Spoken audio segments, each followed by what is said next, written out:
Forbidden places you will never visit. Just imagine you're on a fishing boat in the Bay of Bengal. You've had a successful day and it's time to get back to shore, when all of a sudden a typhoon forms right in front of your face over the water. And before you know it, your boat has been flipped and you are essentially lost at sea. Your entire crew is gone and you're holding onto a floating board for dear life. Your energy is low from kicking and screaming, and you pass out, clinging to this board. You wake up later, looking at a clear sky, and you notice you're not in the water anymore. You're on the beach, but you don't know what beach you're at because you weren't near land. You cough up some water and start to sit up when you realize a small bunch of blobs in the distance. You see them approach and you realize that it's people, but not people you've seen before. The closer you get, the more you realize that these people are barely clothed and wielding sticks and bows. Did you time travel? Unfortunately not. You have just washed up on North Sentinel Island. North Sentinel Island is the first location on this list, and it is likely one of the most well-known forbidden places in the entire world. Oh, and as far as the fisherman who washed up on the beach,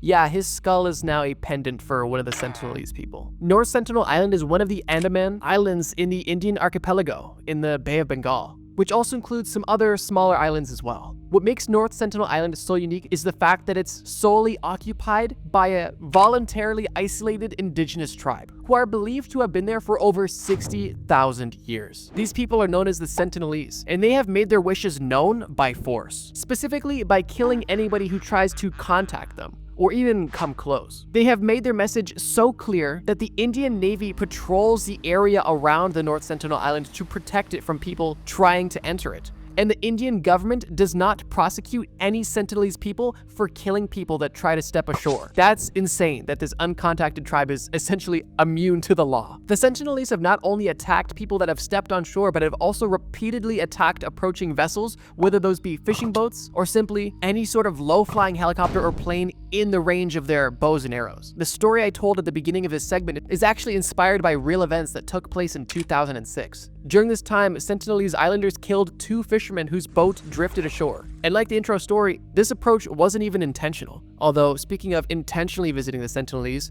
in 2018, a 26-year-old man named John Chu, who was an American Christian missionary, tried on 3 separate attempts to visit the North Sentinelese people, likely to convert them to Christianity, but unfortunately on his 3rd trip, which he was successfully able to approach these people, he was unsurprisingly murdered, which is obviously unfortunate. But this young man was warned by the Indian government and other authorities. In 1956, there was an Islands Protection of Aboriginal Tribes regulation that was put in place that restricted any approach closer than 5 nautical miles, which is essentially anywhere within a 10-kilometer radius of the island. The biggest reason why this regulation was put in place is to protect the Sentinelese people from mainland diseases. Due to the severity of the isolation of North Sentinel Island, they have almost no immunity to any modern-day disease or germ that may be on you or I right now. So if you were to visit North Sentinel Island, there's a very likely chance that even spending time around them, breathing near them, shaking one of their hands, could lead to the death of the entire population of the Sentinelese people simply by spreading germs. North Sentinel Island is a forbidden location that I personally don't intend on breaking any rules to visit. But what if fishing wasn't your speed?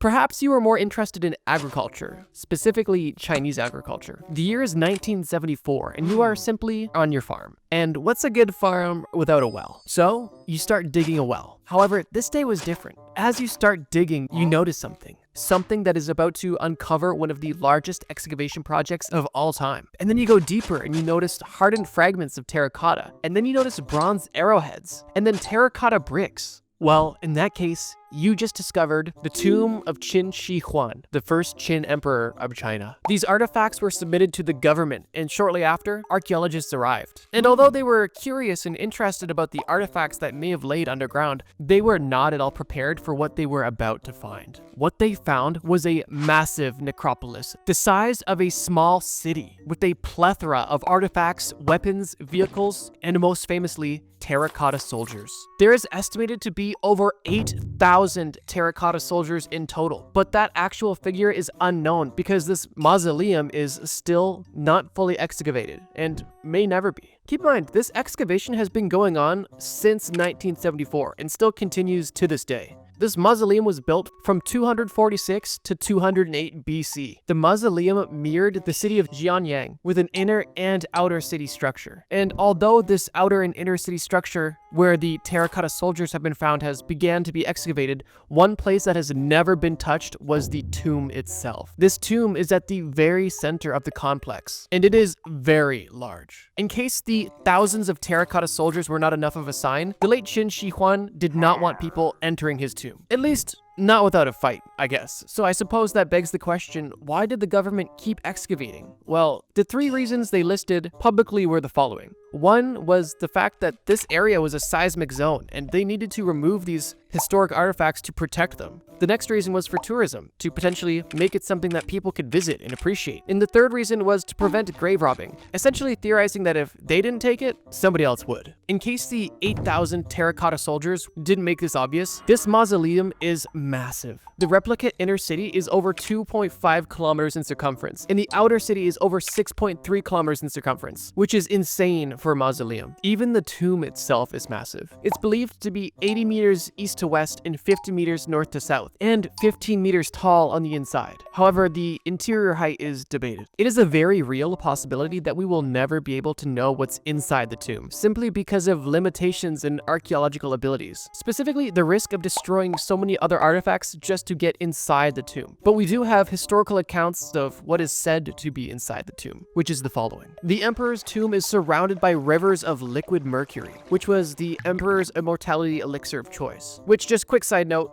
yeah, this emperor was literally drinking mercury to try to extend his life, which ironically ended up causing him to go crazy and die. But okay, back to the historical account. There is a domed ceiling representing celestial bodies made from pearls and precious gems. The floor has a design of the entire map of his empire. And besides all of his precious belongings and stunning architecture, there was of course claims of booby traps, specifically crossbow traps that would be activated if anybody tried to enter the tomb, which would result in them, of course, being shot and killed. Here's where things get interesting. These accounts were of course questionable, and archaeologists were suspicious. But after probing the soil near the tomb, it was confirmed that the mercury levels in the soil were 100 times over the normal level, giving some credibility to these historic claims. Which also gives credibility to the fact that there may be booby traps, which has essentially spooked archaeologists, as they believe these traps would be fully functioning, which I personally find hard to believe, but I also wouldn't risk it either. This tomb is listed as a World Heritage Site and is therefore protected by legal entities. But that's not the only reason why you're not able to go here. Unlike North Sentinel Island, which is relatively easy to visit if you have a boat or know somebody with a boat, the tomb of Qin Shi Huan is simply unable to be reached, at least to any regular person with reasonable means. What I mean is, of course, if you hypothetically had a bunch of dynamite, you could blow it up, but obviously that's not realistic. Or is it? No. Unless... Just kidding. Therefore, you're not only not allowed to visit it, you're also not able, making it a perfect entry for this list. Let's hope that you got your sea legs back, because we're hitting the water again. This time, we're going to a remote island intentionally, although it's not off the coast of India. This island is actually in the Arctic Circle. This island is known as Spitsbergen, and it's tucked away in the Arctic Svalbard archipelago. And if you're wondering why we're going here, it's primarily because of your passion for agriculture. Spitsbergen is the home of the Svalbard Global Seed Vault, and this seed vault is one of the most interesting places in the entire world, and is kind of an interesting take on the Doomsday Vault. In short, it's an ultra-secure facility with the sole purpose of being a safeguard for global crop diversity by storing duplicates of every known seed. This place is really just a sperm bank for plants, or other stuff like that. The Seed Vault is actually a partnership between the Norwegian government and Crop Trust, which is a genetic resource center, which sounds evil, but probably isn't.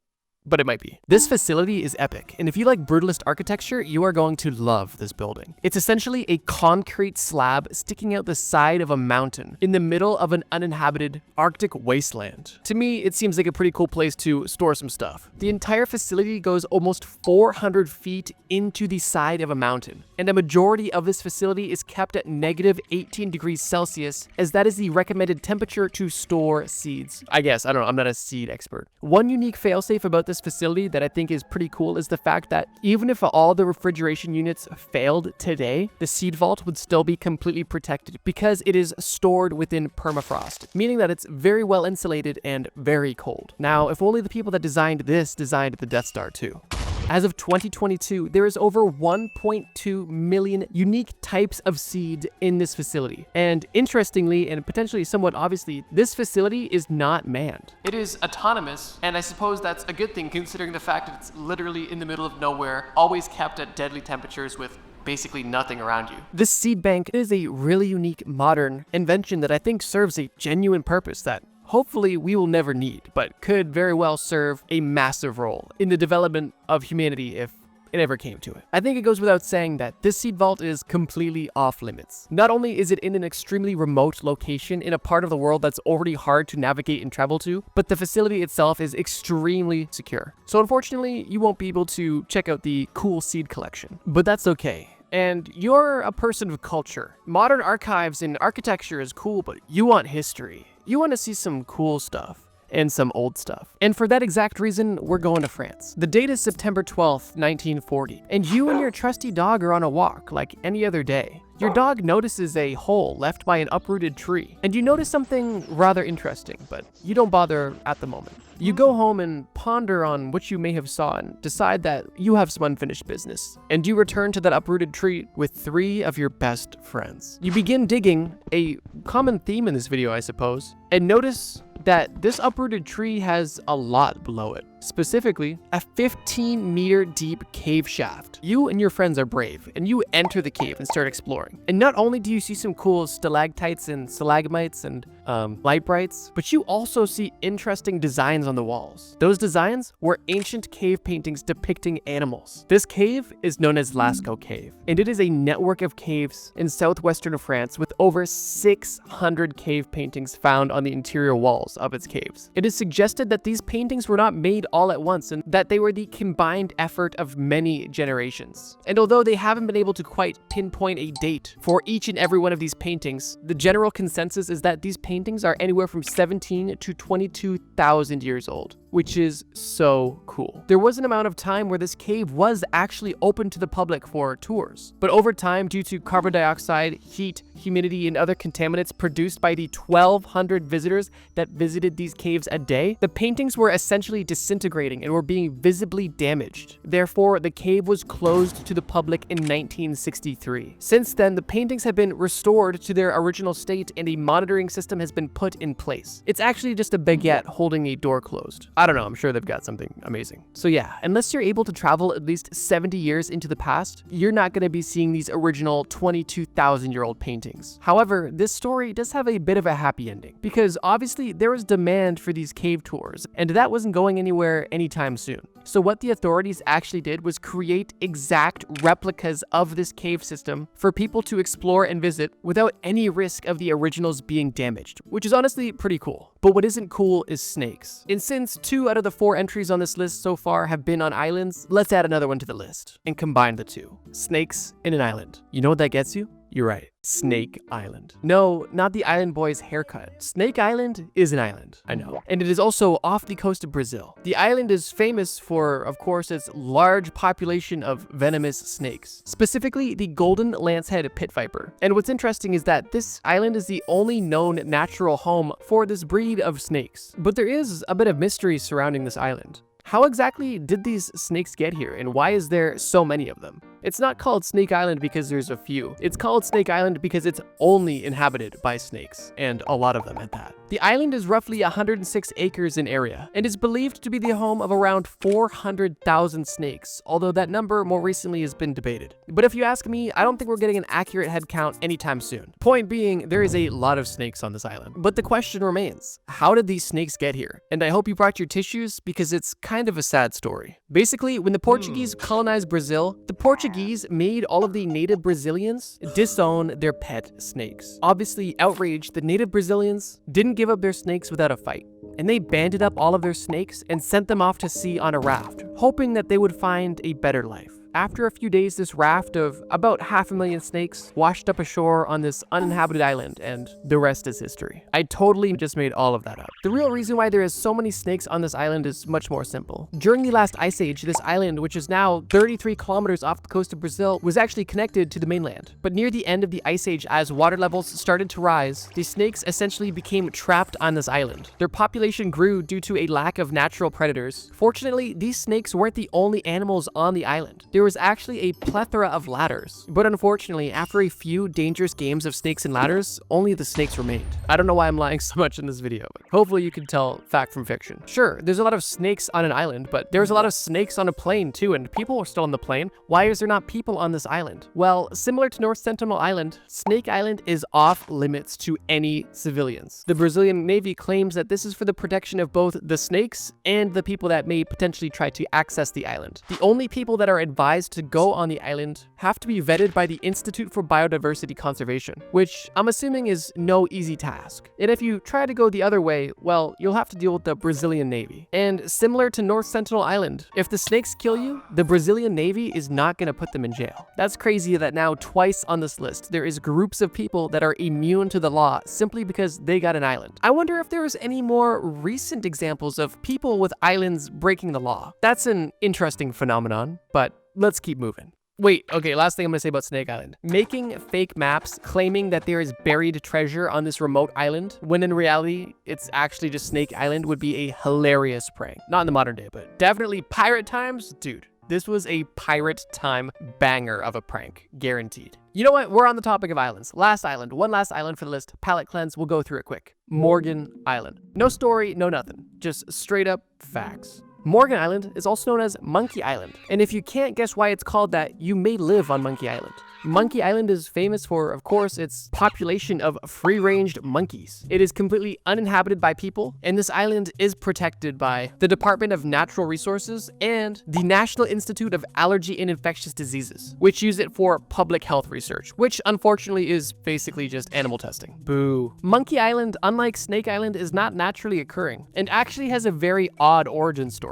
To put it bluntly, there was a lot of monkeys in Puerto Rico that were carrying hepatitis B, and it was becoming so much of a problem that there was frequent outbreaks. So what is the most logical and reasonable next step? Well, according to some people in 1979, the best idea was to capture 1,400 monkeys and relocate them to a remote island in South Carolina. And ladies and gentlemen, Morgan Island, aka Monkey Island. So in case you ever wanted to be surrounded by over 1,000 monkeys with hepatitis, Morgan Island definitely needs to be on your travel wish list. But you don't just want to go to remote islands full of uncontacted tribes or a plethora of dangerous animals. And you don't want to go to rural China. And you don't like the cold, so Norway's out too. Well, if that's the case, then I have one last location for you. And if you're a Reddit meme lord, then you're going to be right at home. This last forbidden location takes us to a salt flat in the middle of Nevada. The salt flat is known as Groom Lake. And what makes this salt flat relevant to this video is what's built on the salt flat. That being a Nevada test and training range. But there's military bases everywhere, so what makes this one so special? This test and training range is home to one of the most popular and highly classified United States Air Force bases, most commonly known as Area 51.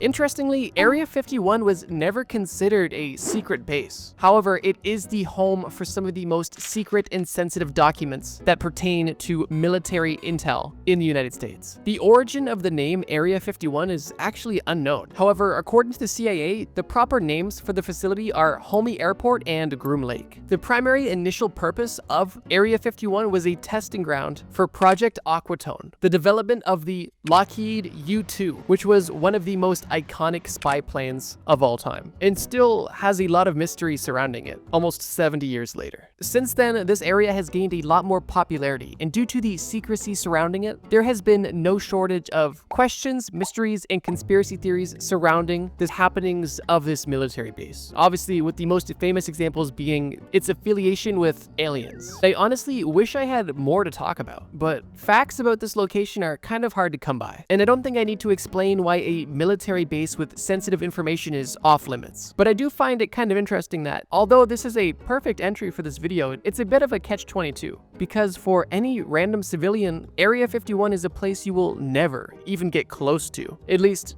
not alive. But for hundreds of people, this is a place they come every single day. It's their job. But that's a different story.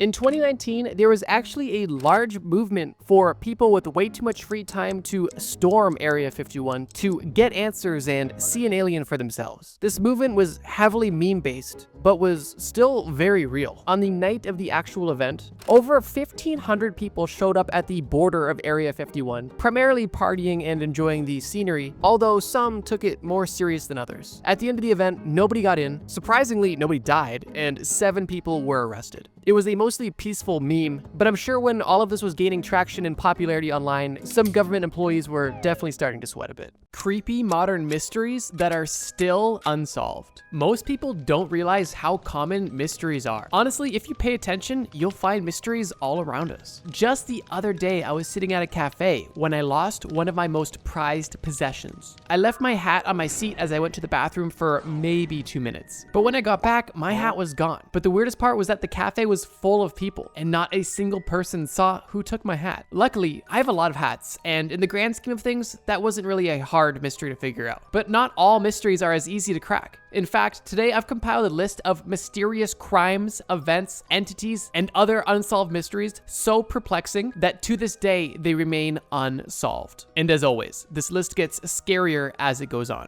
Number 1, the missing wrecking ball. In 1974, workers for the Dowling Construction Company in Indianapolis left their crane to go home, just like any other day. As usual, the 5-ton steel wrecking ball remained hanging from this crane about 200 feet in the air. The next morning, the entire wrecking ball was flat out gone. And no, it hadn't fallen to the ground, it was gone from the entire site. The whole town, along with police, were baffled by this bizarre theft and that the wrecking ball was never found. Apparently, some people criticized them for leaving the wrecking ball like that, but I mean, what else are you supposed to do? Detach the wrecking ball and roll it into a giant adamantium safe for good keeping? Also, what's the motive for stealing a 5-ton wrecking ball?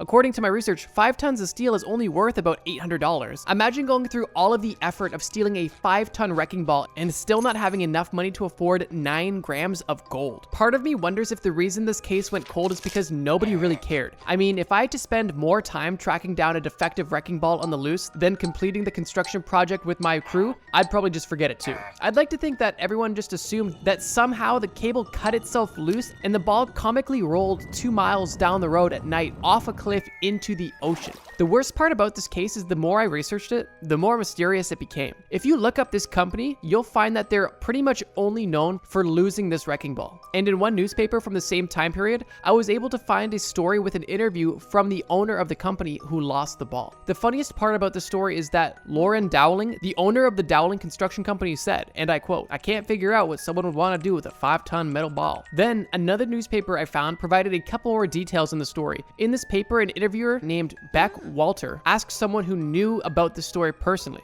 "Is this story true? If so, when and where did it happen? Was the ball ever found?" Then, Sincero, the man she was interviewing, said, "It's true, according to Lauren Dowling, owner of the firm. His workers were tearing down and erecting a boys' club on the Indianapolis South Side during the summer of 1974. Just like your book says, the huge ball was hanging about 200 feet in the air from a crane at the end of the workday, and was gone 8 hours later when the workers returned. The crane didn't appear to be tampered with," said Dowling, "but the ball was never recovered." What's also strange about this case is that no leads for any potential suspects were ever found, which is confusing considering you would probably need to run some seriously loud equipment in order to manage carrying a steel ball the weight of multiple cars away in the middle of the night. On top of this, the thieves left no tire tracks. Also, it didn't look like the thieves had tampered with the crane, and the wrecking ball didn't seem to have fallen because there was no crater on the ground where it would have landed. If you're open to some pretty crazy conclusions, I found some people on a mystery forum theorizing that some type of interdimensional time traveler from the future somehow teleported the wrecking ball into a different universe to save someone from a Final Fantasy style incident that was destined to kill them. So,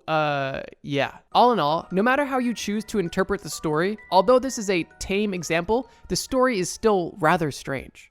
Number 2, kidnapped by Sasquatch. Nowadays, when we hear about Bigfoot, we typically laugh, but that's only because we were born in the modern day. Today, Bigfoot has become a meme, but this is only because most people in the modern era live in a town, city, or some sort of civilization that is not so rural. But for those in the past or even today who still live deep in the woods, woodland creatures are nothing to laugh at. It's easy to laugh at a mysterious creature when you're deep in the city, surrounded by humans living in a concrete building, but it's not so easy to laugh at a creature of the woods when you live in a wooden house in the middle of nowhere and you realize the creature you fear so deeply could tear the roof off of your house. These stories are stories of people alone, surrounded by woods, with truly no idea what lies beyond their small house's boundaries. When you're deep in the woods, you truly have no idea what's out there. Technology won't be there to save you. And in the times that these historic accounts took place, there was no GPS, no walkie-talkie, and no phone. The only satellites flying around Earth at this point were lonely, barren asteroids. And if you got lost in the woods, the question wasn't what your odds of dying were, it was what your odds of living were. In this time, a man had to come face to face with his own natural habitat and anything that dwells within it. When I tell you of these accounts, you have to keep in mind that these aren't just urban folklore. They are actual published accounts that resulted from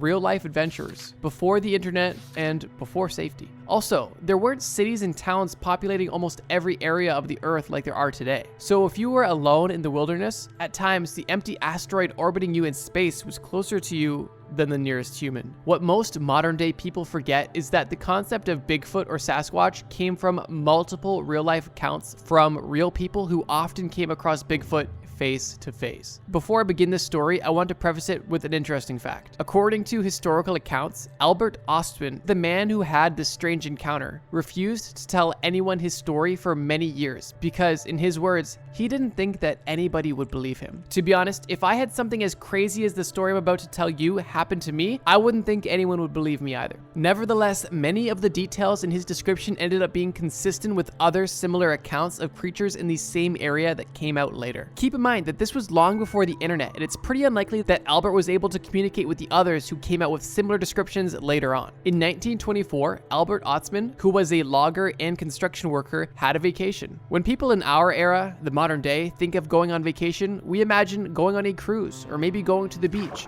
or maybe even staying at a nice lake house. But Albert was an absolute mad lad, and his idea of a vacation was searching for a lost gold mine, rumored to be at the head of the Toba Inlet in British Columbia. In all honesty, I wish I was this cool. Sasquatch or not, deciding that for your vacation, you're gonna trek through the wilderness alone, looking for a lost gold mine like you're Indiana Jones, has to be one of the more badass things I've heard in a long time. Also, sometimes I forget before video games, people just used to do badass things because they just felt like it. There was no social media, no online approval for doing something cool, nothing. People like this guy just did real life side quests because they felt like it. Anyways, apparently when he was on his way to the supposed area, an old Indian boatman warned him about, quote, huge, hairy, big people living in the mountains near the abandoned mine he was looking for. But he just shrugged it off, saying that he, quote, refused to believe old Indian fables about mountain giants. Once he finally got to the inlet where the gold mine was supposedly close to, he left the Indian boatman and started hiking. According to his account, all he brought with him was his rifle, pack sack of food, cooking utensils, sleeping bag, and a ground sheet. After hiking for about a week, he settled down at a camping spot between two big trees that happened to be next to a freshwater spring. For Albert, this campsite was perfect, except for the fact that every morning it appeared that someone or something had rummaged through his supplies and taken all of his food. Albert, being the mad lad we knew he was, instead of being scared and going home or just being plain upset, he made a plan.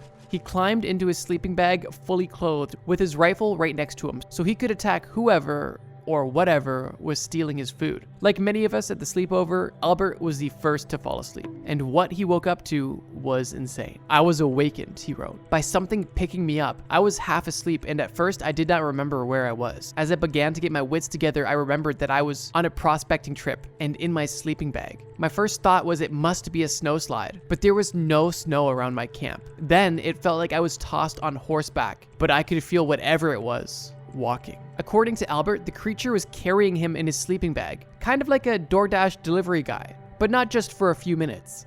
For hours. Albert apparently tried cutting his way through the bag that he was being carried in, but he was in such an awkward position in the bag that he couldn't get his knife out of his pocket. After a couple hours, the creature dropped him down, and he heard multiple creatures talking to each other in a weird language that he couldn't understand. At dawn, he finally mustered up the courage to struggle out of his bag and found 4 people who were, quote, covered in hair and wearing no clothes at all. Finally, he realized that the Indian guy on the boat who tried to warn him was right. These were the Sasquatches. As the sun came up, he saw that he was in a valley with mountains all around, and it became apparent to him that the 4 people were some type of Sasquatch family. According to Albert, there was, quote, an old man, old lady, and 2 young ones, a boy and a girl. These creatures didn't do anything to hurt him, but it seemed clear through their behavior that they were, as Albert put it, intent on keeping him. Interestingly, the guy in this story states that he thought that they were human, although they had almost inhuman proportions. This is a summarized quote of what Albert saw. The young fellow might have been between 11 and 18 years old, about 7 feet tall, and might weigh about 300 pounds. He had a wide jaw and a narrow forehead that slanted upward. The hair on their heads was about 6 inches long. The hair on the rest of their body was short and thick in places. The woman was over 7 feet tall. She could have weighed about 500 to 600 pounds. She had very wide hips and a goose-like walk. She was not built for beauty or speed. The man's canines were longer than the rest of his teeth, but not long enough to be called tusks. The old man must have been near 8 feet tall, big barrel chest, and a big hump on his back and shoulders. His forearms were longer than common people, but well proportioned. His fingers were short in proportion to the rest of his hands, but his fingernails were like chisels. After living with the Sasquatch family for 6 days, Albert hilariously got tired of being around them, which makes sense, considering he had basically become the family pet for this Sasquatch family. Once he decided he was going to escape, he waited until none of them were paying attention to him. He reached for his gun, fired his rifle in the air, and in doing this, he was able to startle the family enough to make a run for it and navigate back to the inlet. Albert, of course, made it out and lived to tell the tale. And after this story, I'm probably gonna think twice about going camping alone, or even at all. With this being one of the earlier and most documented and validated Sasquatch stories, the level of detail and sheer circumstance is rather questionable and definitely scary. Were the Sasquatch real? Was he kidnapped? Did he have some sort of psychedelic experience? Was it aliens? Was it all a lie? We'll likely never know. Number 3.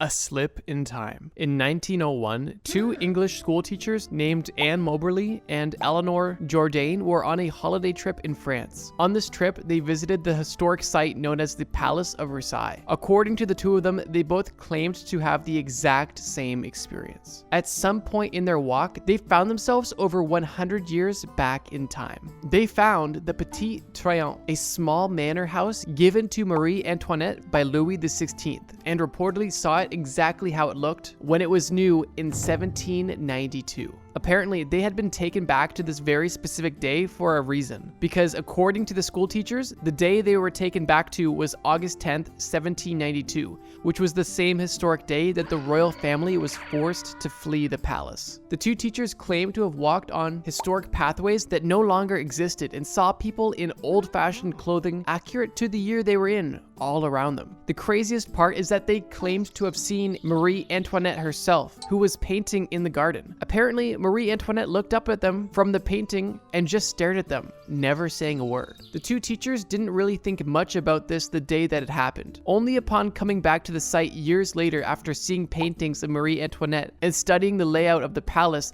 they had realized that the palace they were exploring in 1901 was not from 1901. Skeptics of this story claimed that they must have just walked into a costume party that day, but no historical record was ever found of there being a costume party on that specific day. Despite skepticism, the 2 ladies stood their ground until their death. Part of me just thinks somewhere at this museum site, there was some sort of 19th century hippie working there, and when he saw 2 school teachers getting ready for their afternoon tea, he slipped in a little Salvinorin B methyloxymethyl ether. Jokes aside, this is either the craziest thing I've ever heard or the dumbest thing I've ever heard, and there is no in between. The 2 interpretations of this story are: 1, 2 half-drunken school teachers stumbled into a Marie Antoinette costume party or some sort of play and thought that the actor playing Marie Antoinette was actually Marie Antoinette. Or secondly, two school teachers were walking around a historical site and accidentally walked right into the entrance of a wormhole at the exact time some type of interdimensional being opened it up to transfer time periods, sending them back past the back rooms and right into the year 1792. Then the interdimensional time traveling entity was sweating bullets because normal humans were not supposed to be able to get this back in time. So the creature had to go back to the same day, find the two teachers, and bring them back into the present day before they talked to the queen and ruined the entire space-time continuum.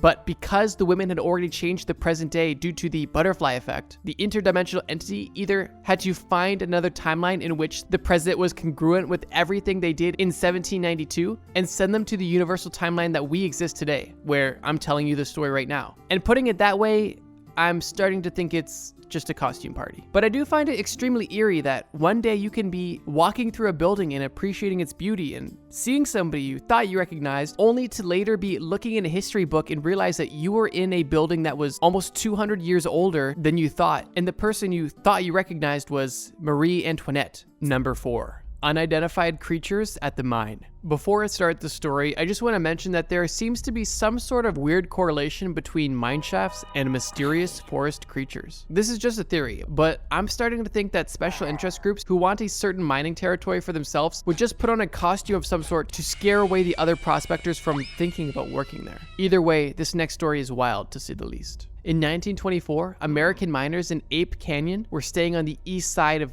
Mount St. Helens in the state of Washington. One morning, deep in the woods, Fred Beck and his group of prospectors saw something that baffled them. Around the cabin they had just slept in, they noticed huge human-like footprints that appeared to have been walking around their cabin that night. The worst part about this is this wasn't the first time. The other times this had happened, the prospectors shrugged it off, as if maybe another crew member was playing a prank on them. I mean, other explanations just didn't make sense. Their cabin wasn't in a town, and as far as Mr. Beck knew, there wasn't anybody else around. Weird. But the men carried on with their day, trying not to think about it too much. After a couple of weeks went by with no strange occurrences to be seen, Beck and most of his crew were feeling less tense. I guess it hadn't been a big deal after all, but Beck couldn't shrug this feeling, the feeling that him and his crew were being watched. Then, one day, they were caught off guard. Sitting on a log and eating lunch, one of the men joked about his friend slipping and nearly falling on a squirrel. Beck, lost in laughter, looked to the side to catch his breath, and in an instant he froze. Cold adrenaline coursed through his head, and his stomach felt like a dagger had been plunged into it. For a split second, Beck thought it was a man, but what he processed next made him mildly dissociate for a second, and he even questioned if he was in a dream. Creepily peeking behind a tree was a huge man-like creature, but it definitely wasn't human. At least 8 feet tall and looking only partially human, it stood there, intently, silently watching them. Immediately, one single question pulsed across Beck's mind. How long has it been watching us? In only a moment, the crew had caught on to what he was looking at, and immediately froze along with him, before quickly shooting multiple shots. One of them hit the creature somewhere in the head and it ran away, seeming to be injured. Another day, Fred Beck walked up on a similar creature standing by the edge of a canyon. Getting more and more frustrated at his own growing fear, he shot the creature in the back, and it keeled over and fell off the cliff. But when the men looked down towards the bottom of the cliff to get a better look at it, they couldn't see it anywhere. That night, however, Fred would soon regret his actions, because little did Fred know that whatever those things were, they would soon seek retribution. You see, by now, most of his crew had abandoned the assignment. They came here to be surveyors and miners.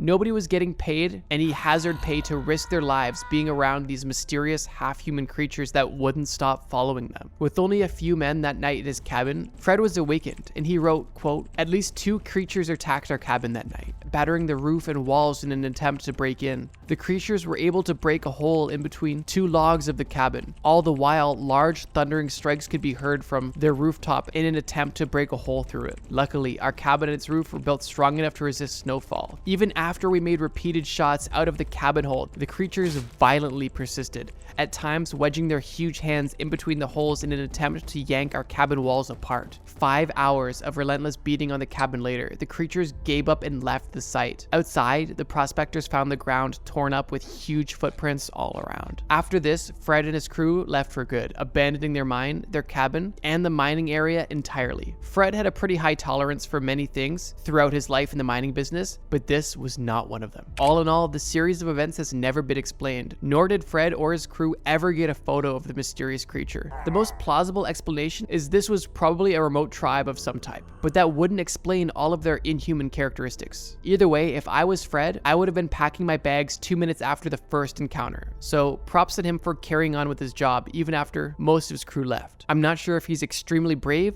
or extremely dumb, but regardless, he's got bigger balls than me and a crazy mystery that's still unsolved. Number 5, killed by a chicken. This story really demonstrates the power belief can have on your body. Deep within the Congo in 1682, an Italian missionary named Father Jerome heard an interesting story about a man who died from his own superstition. During the missionary journey, a young local from the Congo, who we'll just call Zuri, had a sleepover with his friend. Then, in the morning, his friend caught a wild hen and made it for breakfast. Now, for some context, according to the superstitions of the local tribes in the area, young people were absolutely forbidden to eat a wild hen. Now, back to Zuri. When he saw the chicken for breakfast, he asked his friend if it was a wild hen or a farmer's hen. Zuri's friend really didn't feel like going out to find another hen to make, so he lied to Zuri, telling him it was a farmer's hen, when in reality, it was a wild hen. Here's the crazy part. Multiple years later, when the two friends met again, Zuri's friend asked him if he wanted to eat a wild hen. Zuri said, "Are you kidding? I was solemnly warned by a magician to never eat a wild hen." The friend immediately laughed and said,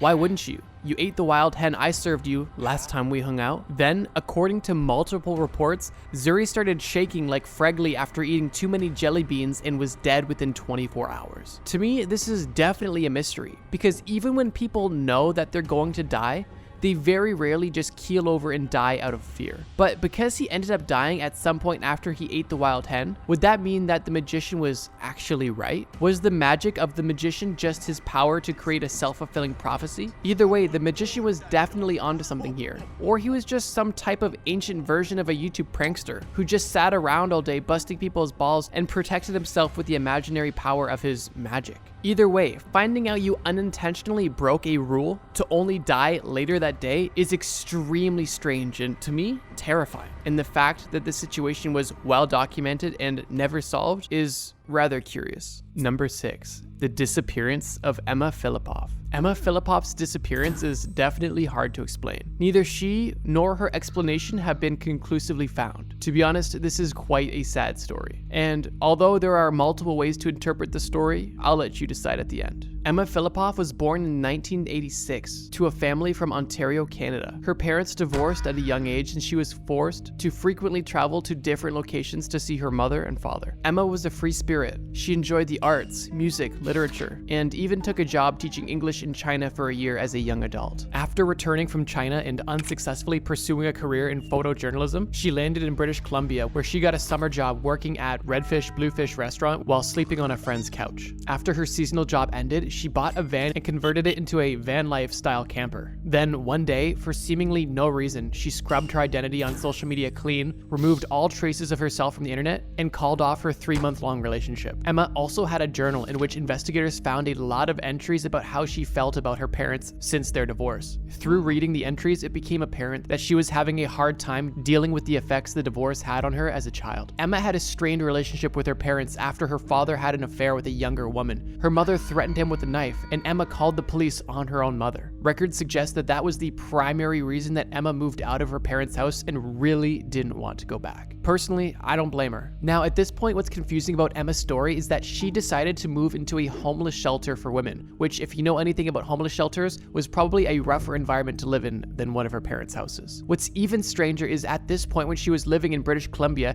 she had enough money from her restaurant job to rent a decent apartment. But even if she didn't have that money for the apartment, she had an entire renovated van to live in. But apparently she mostly just used it for storage. Now, nobody really knows why she did this, but some theories are that she had undiagnosed paranoia, which made her van feel unsafe. Another possible theory is that she was trying to keep her savings to travel later, which there is some evidence for. Regardless of the fact that she was able to save money at the shelter, Emma was consistently paranoid and anxious at the shelter as well. Staff members allegedly reported that one time she took the furniture and appliances out of her room because they were, quote, telling her things at night. But to be fair, these claims have been contested by others who say that the staff just wanted to portray Emma as a crazy, mentally ill individual in order to alleviate themselves of any personal responsibility. One strange thing about Emma is that it seemed as if she couldn't make her mind up about anything. For example, a couple days before her disappearance, she hired a truck driver to tow her camper van back to Ontario from British Columbia. But the day he showed up, she quickly changed her mind and claimed that she didn't have the money to do it. Then, to make matters stranger, 2 days after this, she called her mother and said she wanted to come home, urgently asking her mom to fly in and come get her. Then, just a couple hours later, she called her mom again to tell her that she changed her mind and wasn't coming home anymore, telling her mom, quote, "I don't know how to face you." Considering how ominous and vague this sentence was, Emma's mother was concerned about her daughter's seemingly erratic behavior, so she booked a flight herself that day to come and help her daughter. After this, her unusual behavior continued.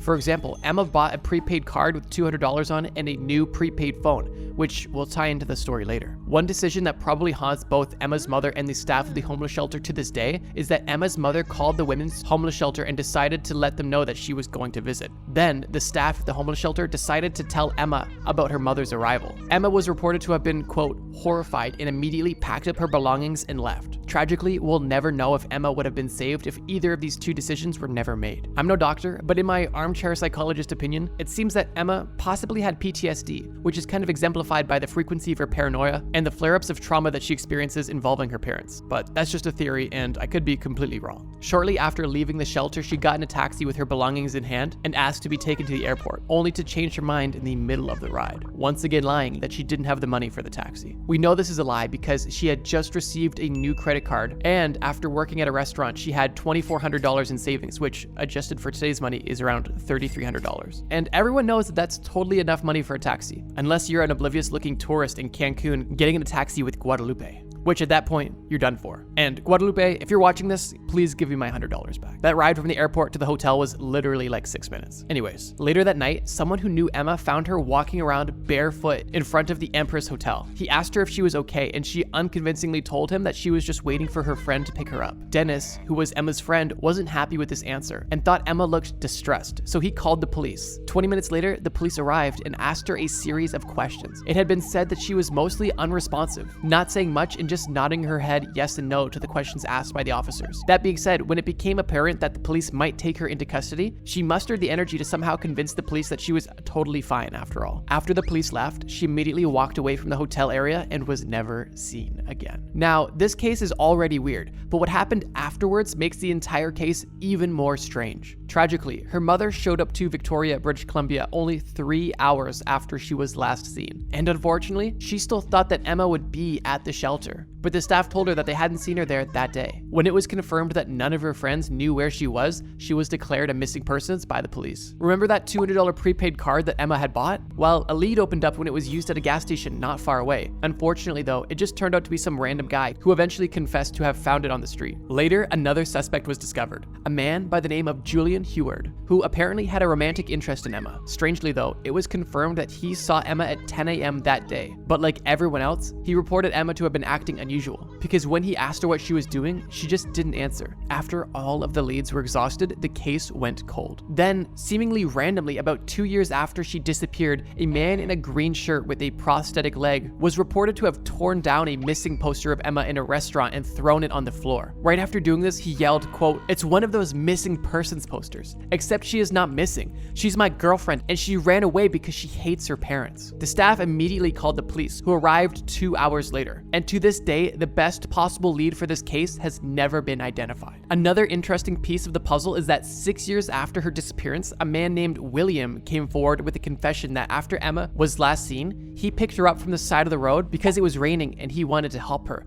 Upon request, he gave her a ride to Colwood, a town that was nearby to the hotel area where she was last seen. William told police that she had requested him to take her there to meet a friend. If this story is true, it would make William the last person to have ever seen Emma, but it also means that Emma didn't go missing in the area of the Empress Hotel, but somewhere in Colwood. Overall, this is a truly sad disappearance and is still currently unsolved. If you have any leads or want to contribute to the search, there's actually still multiple online communities for you to help in, with one of them being Help Find Emma Filipoff on Facebook or r/Find Emma Filipoff on Reddit. With that being said, I hope Emma is found safely soon. I really hate to end this video on such an upsetting note, but I did say this video got scarier as it went on. I guess the silver lining is that there is still hope in the Emma Filipoff case. With that being said, that's going to conclude our first ever video on unsolved mysteries, terrifying mental disorders you've never heard of. Cotard syndrome. During the late 1880s, French neurologist Jules Cotard had a very peculiar experience with one of his patients. Her name was Mademoiselle X, and she came to the neurologist claiming that she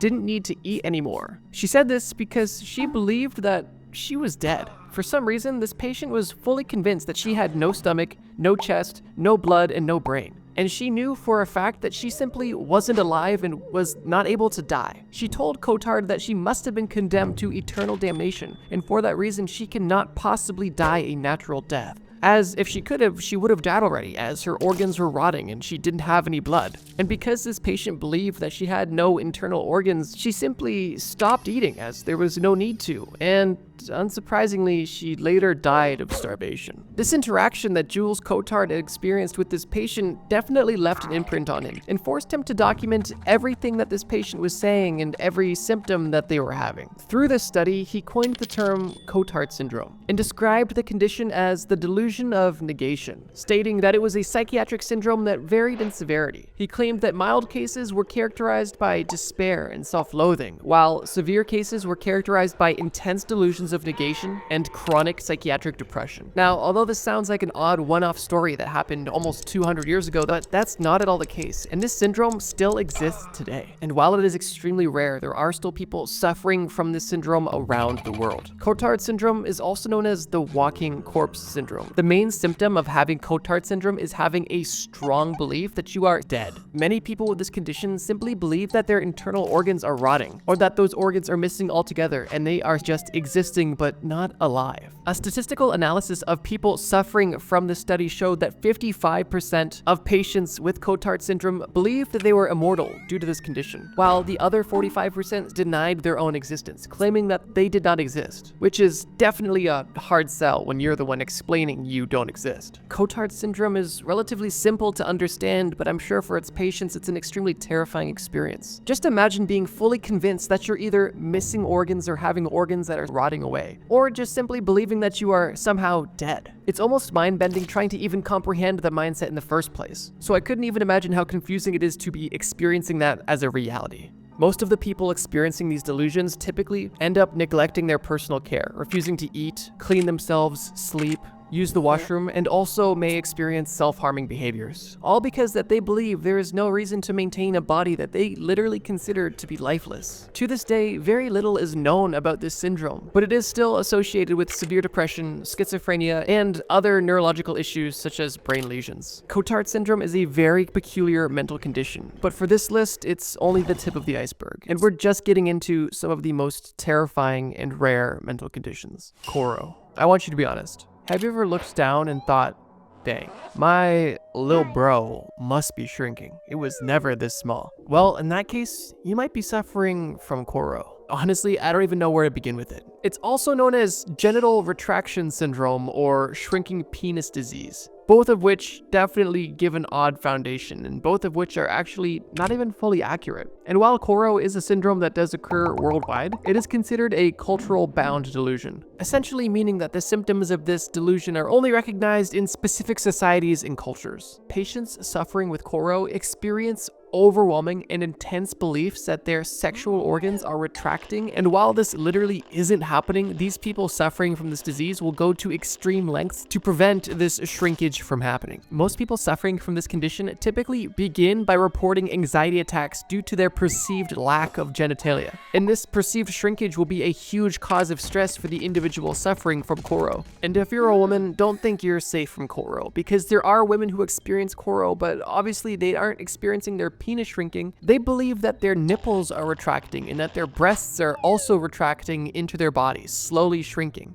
There are cases in which patients experiencing Koro symptoms will have these symptoms for years, and at that point it will be considered chronic. And to doctors, that is an indication of a potential comorbidity with body dysmorphic disorder, also known as BDD. Interestingly, a lot of people experiencing Koro also experience an intense anxiety or fear of impending death, essentially meaning that these people believe that their genitals will shrink so small that they are literally going to die. And this specific belief has a strong cultural link to traditional Chinese beliefs. This sounds kind of silly and obviously odd, but the delusions that these patients are experiencing are nothing funny and truly terrifying. This delusion can cause extreme anxiety, panic, compulsive behaviors, and even habits such as genital stretching to prevent this perceived shrinkage or retraction. The cause for this delusion isn't fully clear, but it is believed to be primarily fueled by cultural beliefs and stress. Now, like I mentioned, if you are experiencing Koro, you aren't actually experiencing any sort of shrinkage of any of your body parts. But what's interesting is that there is a bit of a devious feedback loop that you are getting. Typically, when people are experiencing a Koro attack, they will experience vasoconstriction, which will actually cause their genitals to temporarily shrink a little bit. This actually affirms their delusion and causes a very vicious cycle until the delusion is so strong that it is simply a core belief. And while this vasoconstriction is only temporary, when you are believing such a odd delusion, you are not necessarily thinking logically about this. And even when presented with the fact, it is still hard to come to the conclusion that you are not shrinking. Depending on what culture you're a part of when you are experiencing this Koro, the treatments may differ. In traditional Chinese medicine, typically the remedy that is recommended is a herbal tincture that is applied to your genitals. While in some African cultures, people experiencing Koro will be prescribed a weight to attach to their genitals to help stretch it, to of course maintain its size. Neither of these remedies sound particularly pleasant, and this entire affliction, while silly seeming, is definitely rare. It is a bit unfortunate that your body is almost unwillingly feeding into your delusion by shrinking your junk during these times of panic, unintentionally feeding your delusion more and more. However, typically instances of Koro are not lifelong. Although we may be able to get a chuckle out of it, it's definitely something I would never want to experience. So yeah, Koro literally has men believing that their penis is shrinking and it's gonna get so small that they are literally going to die. And it's still only the second entry on this list. Let's keep going.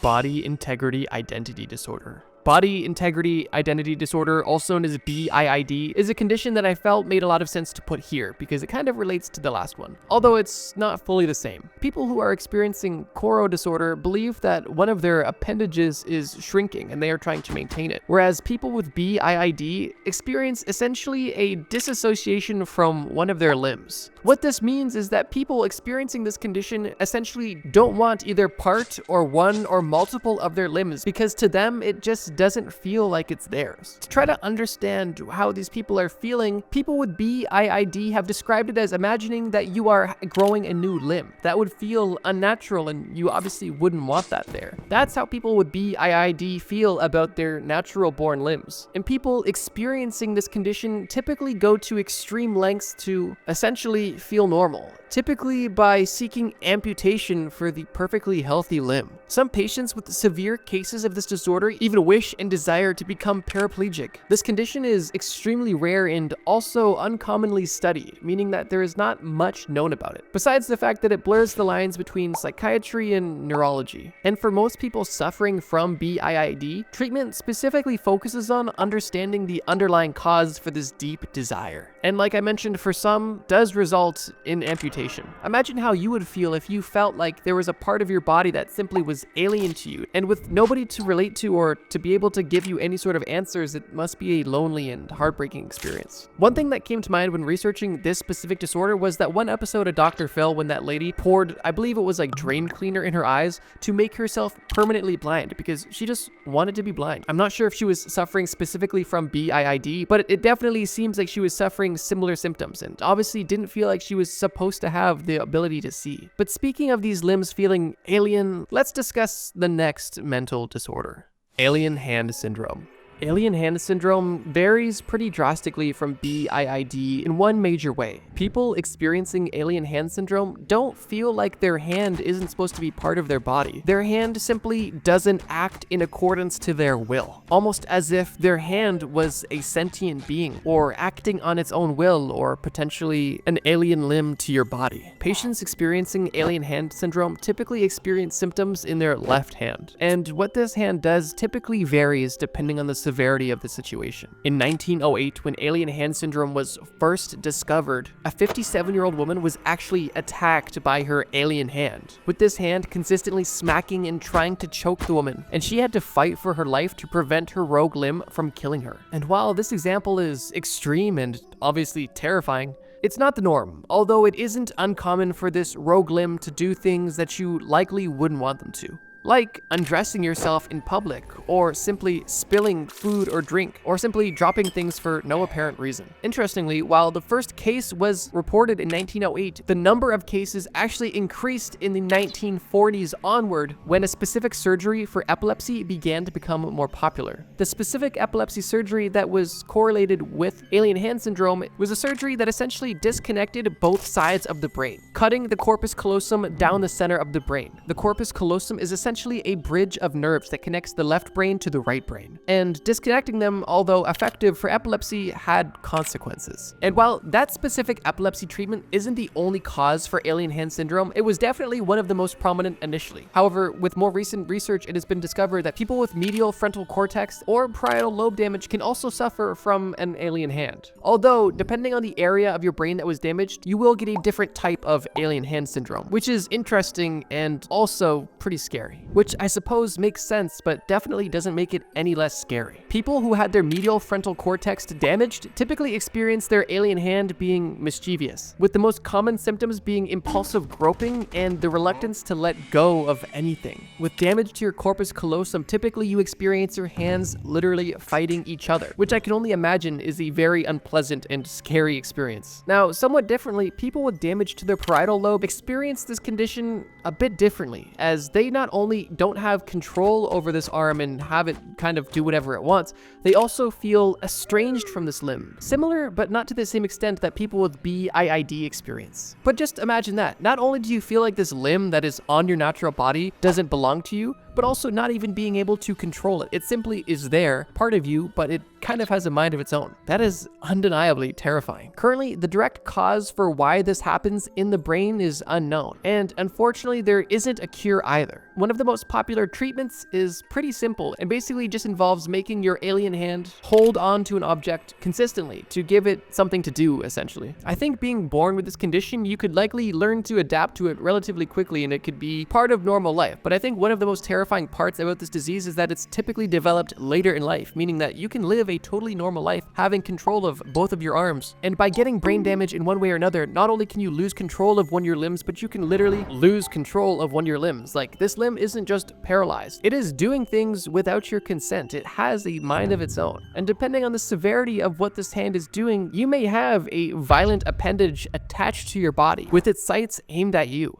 Alice in Wonderland syndrome. Alice in Wonderland syndrome is a neurological disorder that distorts your perception. Typically, this distortion is experienced visually, and these visual distortions are perceived by objects either appearing larger than they are, or smaller than they are, or closer than they are, or potentially even farther than they are. And as you may be able to assume, this is extremely debilitating. These are only a few of the over 60 symptoms associated with Alice in Wonderland syndrome. The Alice in Wonderland books and movies are interesting and fun and whimsical, but when that sort of psychedelic experience is your consistent reality, it becomes a lot less appealing. And for patients suffering with this condition, they can experience not only visual, but also auditory, touch, and time perception issues. It's important to note that these aren't necessarily hallucinations. They're simply a misinterpretation of real things that are happening for a reason that is not fully understood. All that is known about Alice in Wonderland syndrome is that it's currently associated with migraines, head trauma, and EBV, Epstein-Barr virus. In most cases, patients don't experience symptoms happens consistently, but rather in series of attacks where suddenly almost everything in their reality changes. Just imagine you're sitting on the couch watching TV when all of a sudden the TV that you're looking at becomes 5 times bigger and the room that you're in becomes 10 times smaller, and all of a sudden all you hear is ringing and people talking, and it feels like time's moving really slow and then really fast, and everything's consistently changing, and you have almost no ground, no basis of reality, and you can't trust what you're seeing, hearing, smelling, or touching, and all you can simply do is wait it out. But this wait itself can seem endless with the perception of time being so distorted. However, as disorienting and terrifying as this experience may sound, this disease is pretty understudied and currently isn't considered a neurological disorder or a psychiatric illness, and is kind of just in this medical gray area. And currently there isn't even a known number of how many people are experiencing this mental condition to begin with. A reason for why it's low priority to be researched is because it's not considered to be dangerous, which I suppose is a nice benefit. However, 15% of people that do experience this condition have their attack almost instantly followed up with a migraine, which definitely adds insult to injury. And in that case, there is at least pain associated with this disorienting experience. This condition has been seen in both adults and children, but is most commonly seen in children. And while its cause is unknown, during studies of people who have been actively having these attacks, there is abnormal amounts of electrical activity taking place inside the patient's brain, resulting in an abnormal amount of blood flow to certain parts of the brain that process visual perception and texture. Regardless, even with the lack of classification and little known information about this disease, to me, the experience of Alice in Wonderland syndrome does sound terrifying and extremely unfortunate for those who suffer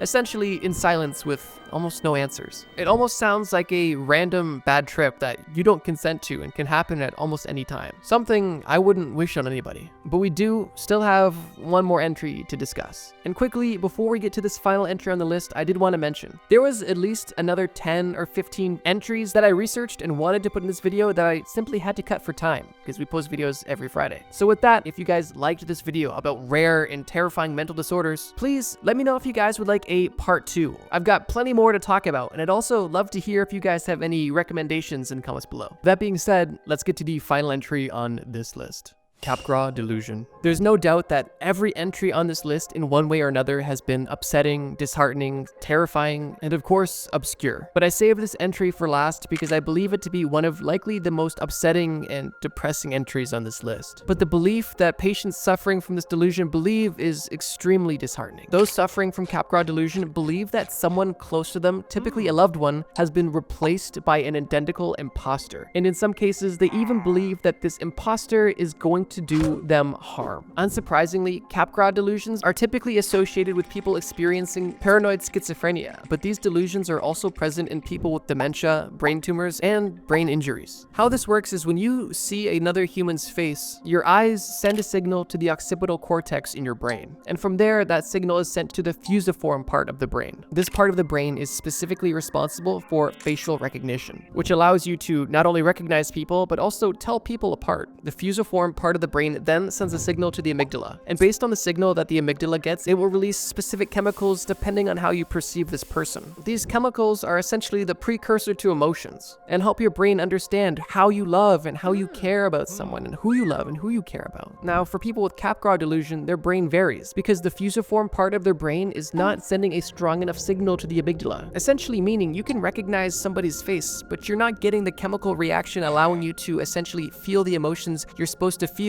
when seeing and thinking about that person. That lack of chemical release makes this person seem foreign or alien or like something is missing, which is where the delusion comes into play, that this person must not be the real person that I know and love. This must be an imposter. This must be a clone. This must be a fake. And that is essentially how we understand how this delusion comes to be. And while we may understand how it happens, it doesn't make it any less terrifying or upsetting. If any of you watching this have experienced a family member with Alzheimer's, then you kind of know what I'm talking about. How upsetting and how scary it is to see somebody that you've known all of your life simply not remember you anymore, or to even not like you anymore. Growing up, one of my grandmothers actually had Alzheimer's, and during the later stages of it, she not only forgot forgot who my sister was, who was living with her at the time, she also began to resent my sister for seemingly no reason. I can't imagine how that would feel to have not only your grandmother forget you, but begin to hate you and openly cuss you out and disrespect you. Of course, you have to understand that that's not them, that that's the disease, but it still hurts, and it's disheartening to see the deterioration of a loved one. Obviously, Alzheimer's and schizophrenia as well are terrifying and upsetting diseases, but this video is specifically focused on unheard of and obscure diseases, which is why I didn't outright mention them. Focusing back on Capgras delusion, not only do people suffering from this believe that someone that they love or know may be replaced by some sort of clone, but depending on the severity of their condition, what they do about this belief could range drastically. For example, the person experiencing this delusion may refuse to talk to that person altogether, as they do not believe that that's actually their loved one. In other cases, the person experiencing these delusions may actually physically assault or attack these people, as they believe that they have done something negative with their loved one and replaced them, and they want to find answers. And in most cases, people refuse to believe any evidence to prove that they are not an imposter. And some people even become obsessed with exposing this imposter, going to almost any lengths to expose the true reality, which is obviously just a delusion. It's for this reason that I wanted to save this condition for the end of the list, because I believe on this list it's definitely the most terrifying and upsetting. And as of right now, there is little known, no cure, and not even treatment available for this delusion. Mental health is no joke, and in this video we discussed some truly terrifying and obscure mental health conditions. And I hope that more research will be conducted to help treat people with these conditions. The most haunted locations from around the world. I've touched on a lot of creepy things so far in this channel. Serial killers, mythical creatures, folklore, SCPs, but I've never discussed ghosts directly. But today, that changes. And I'm gonna answer all your questions about these haunted locations. Like, how did it become haunted? What ghostly encounters have been recorded? And are these places even really haunted? The year is 1835. And you have just been invited to a beautiful Christmas get-together at one of your friends' manors in the English countryside. The manor was just absolutely beautiful, and this party was packed with notable people, respected colonels, wealthy businessmen, and high-ranking government officials. The night consisted of seemingly endless food and drinks and music, and everything was just so perfect. Late into the night, once the party started to die down, you and a group of friends decided that it was time to go to bed, and you all went your own separate ways to get to your bedrooms. You turn down a hallway and you're finally by yourself and only steps away from your bedroom, when you notice down this hallway there's this woman, a woman that was wearing only brown clothing. You didn't recognize this woman from the party, but this isn't your house, and you didn't know everybody at this party, so you figured it was somebody else also going to their room. This woman was slightly notable due to the apparel that she was wearing, but it was nothing out of the ordinary, and you continued to your room and had a good night's rest. You woke up the following morning on Christmas Eve and engaged in the morning festivities. The party was still not done. There was a huge brunch being served, and you and everybody else were not going to miss it. You sit down at a table with some of your friends, one of which being a colonel, and he mentions that last night he saw a rather peculiar woman. Another person at your table asks, what did she look like? And the colonel goes on to explain that on his way to his bedroom, he saw a woman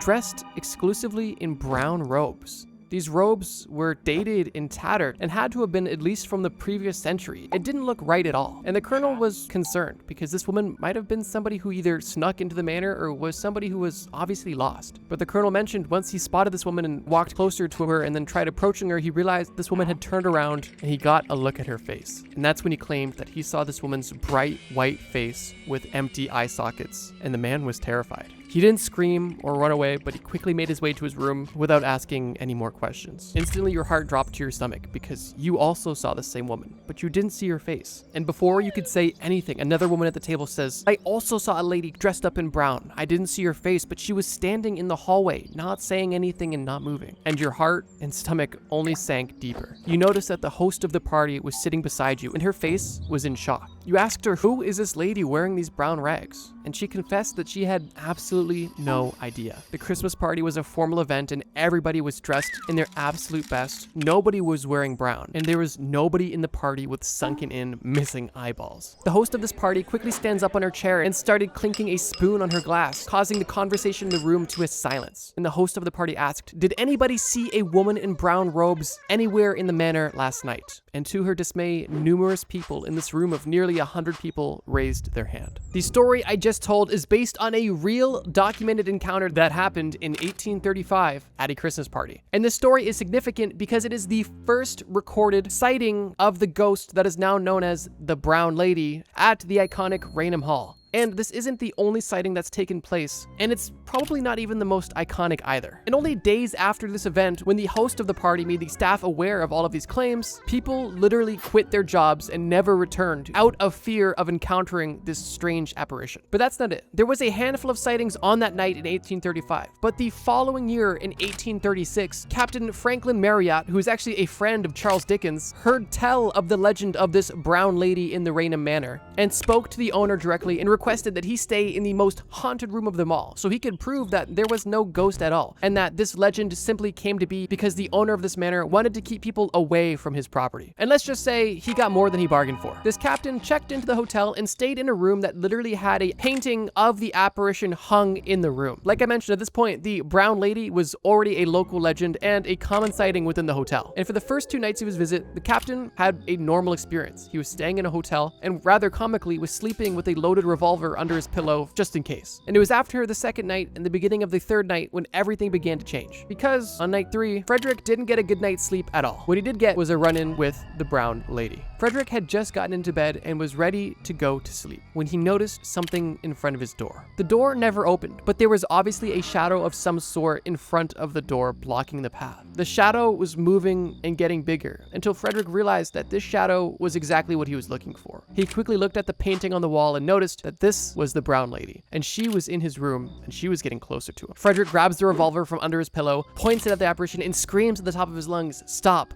Don't come closer! I'm going to shoot!" But the brown lady grew a menacing grin and began to get closer, practically at the foot of his bed, when Frederick pulled the trigger, shot the revolver into the darkness, and the apparition disappeared. 3 hotel workers came into the room to ask what had just happened, and Frederick left the hotel and never returned.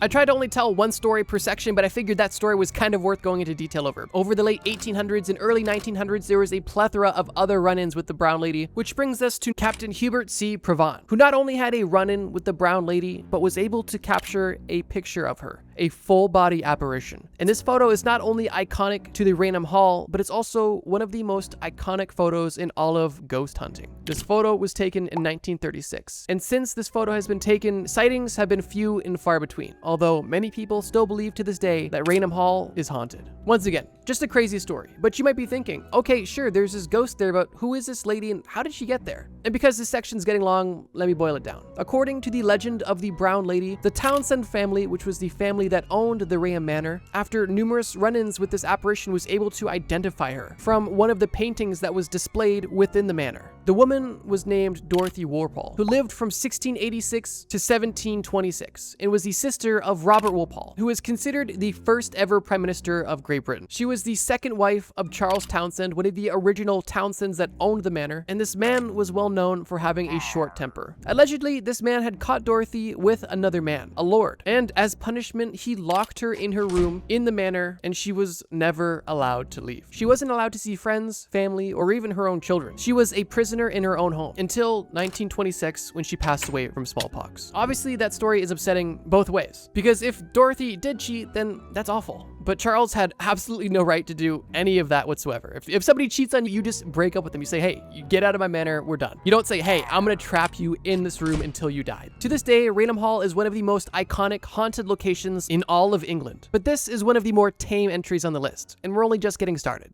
It's the mid-1800s, and you are a medical doctor, Dr. Charles Finney. You live in Atchison, Kansas, and you run a successful medical operation out of your home. This home was something your family recently commissioned, and now you were both living in it and making it your place of business, at least for now. And everything was going smoothly until one night. You were in bed, exhausted after a long day, with your eyes feeling like they're each 1,000 pounds, just begging to be closed. And as you're on the verge of sleep, about to drift off, you hear a knocking at your door. This was extremely uncommon. You obviously had no appointments in the dead of night, and you had no idea who this could be. Reluctantly, you get out of bed and head to your front door. And when you open the door, you notice a woman standing there, holding her young daughter. This woman is frantic and explains that her daughter is in severe pain, and she can't walk, can't move, and she is in endless, excruciating pain coming from her abdomen. The doctor's fatigue instantly wears off, and he's back in work mode. And he invites the woman and the daughter in, and quickly takes them to his basement examination room, where he's able to identify the likely likely source of all of this pain, an inflamed appendix that was about to burst. The doctor informed the mother that this young girl needed emergency surgery now, and the mother agreed, saying, "Please, anything to save my daughter." The doctor quickly prepped the location, washed his hands, grabbed his tools, and then began to administer the anesthesia. Once everything was ready and the medicine was administered, the doctor hastily made the first incision. Although little did he know, the anesthesia that he had administered was an improper dose, and this girl who was already in pain was now in even more pain, as she could feel everything. And this incision that the doctor had just made was the final straw. Her body went into shock, and not long after, she passed away on that operating table. That young girl's name was Sally, and this story is the reason why this location is known as the Sally House.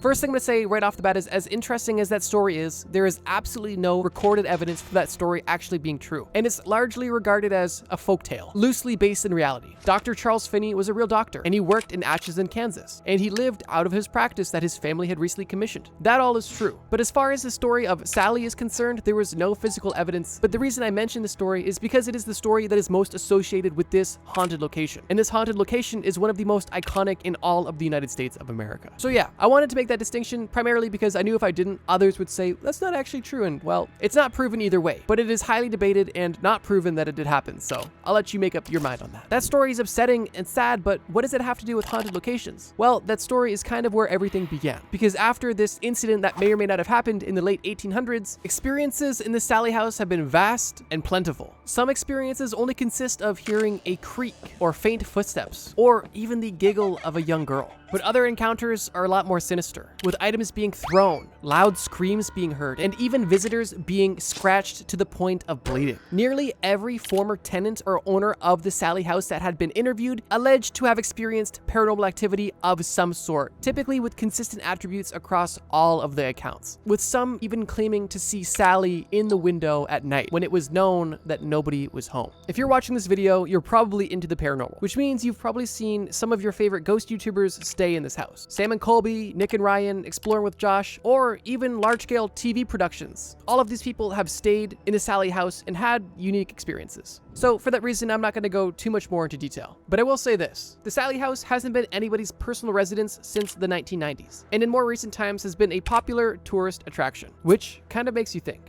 is the legend of the Sally House real? Or do people just want to keep the story alive because there's a financial incentive? Regardless, the Sally House is regarded as one of the most iconic haunted locations in the United States.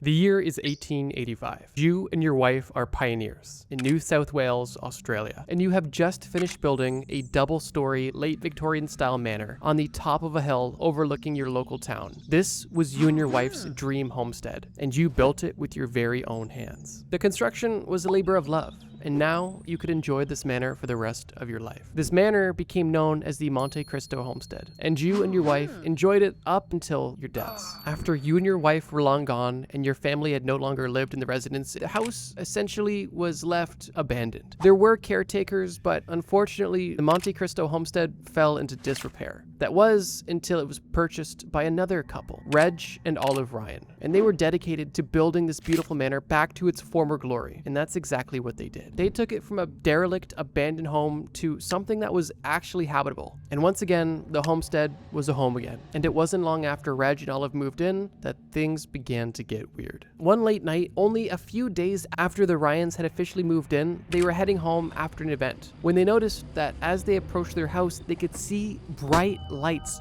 beaming from inside the house, illuminating all of the windows. This caught Reg and Olive's attention, and they were both speechless at what they were looking at. Reg knew that the electricity wasn't even fully finished in the house yet, and for the places that did have electricity, he knew he left no lights on and no lamps burning. Olive was just in sheer terror, and the couple stopped halfway up their driveway in pure awe of what they were looking at. Their home illuminated in the middle of the night for no reason at all. Terrified, the couple approached the house, and the closer they got, the dimmer the lights got. And by the time they actually reached their new home, the house wasn't illuminated at all, and it was as dark as it should have been. The couple theorized that maybe they were just seeing the reflections of the headlight of their vehicle, but deep down they knew that wasn't what they saw at all. And this was only the beginning of the strange encounters that were going to take place over the next few years. Following this event, when the family decided to bring their family cat to their new home, instantly the cat was uncomfortable, which is common. This cat's in a new environment and was just in a car ride, something it didn't enjoy. But as soon as your wife put the cat on the floor, it arched its back and moaned in fear as if it was face to face with another cat. There was nothing there. The cat hissed and screamed and immediately ran out of the house. You, your wife, and your 3 daughters looked for the cat and never found your cat again. Following that event, there was numerous occasions where your daughters claimed that they could see a man's face out the window, which was impossible considering that all of your daughters had bedrooms on the 2nd floor, and there was never any unknown men near or around the property. The family frequently encountered disembodied voices and footsteps and noises, doors opening and drawers closing, and there was truly no explanation for any of it. After years of alleged strange and ghostly encounters, the homestead was converted into a museum, where it showcased antiques, local treasures, and became a tourist attraction with a gift shop, and became known as Australia's most haunted house. Since then, it was featured in numerous TV shows in the 70s, 90s, and early 2000s and 2010s. But very recently, in January of 2025, the homestead was actually closed to the public as Olive Ryan passed away. The Monte Cristo homestead is likely one of the most famous haunted houses in all of Australia. And whether or not the paranormal experiences actually happened to Reg and Olive, or if they just made up stories to have a way to make money off of the house they just restored, I'll let you decide.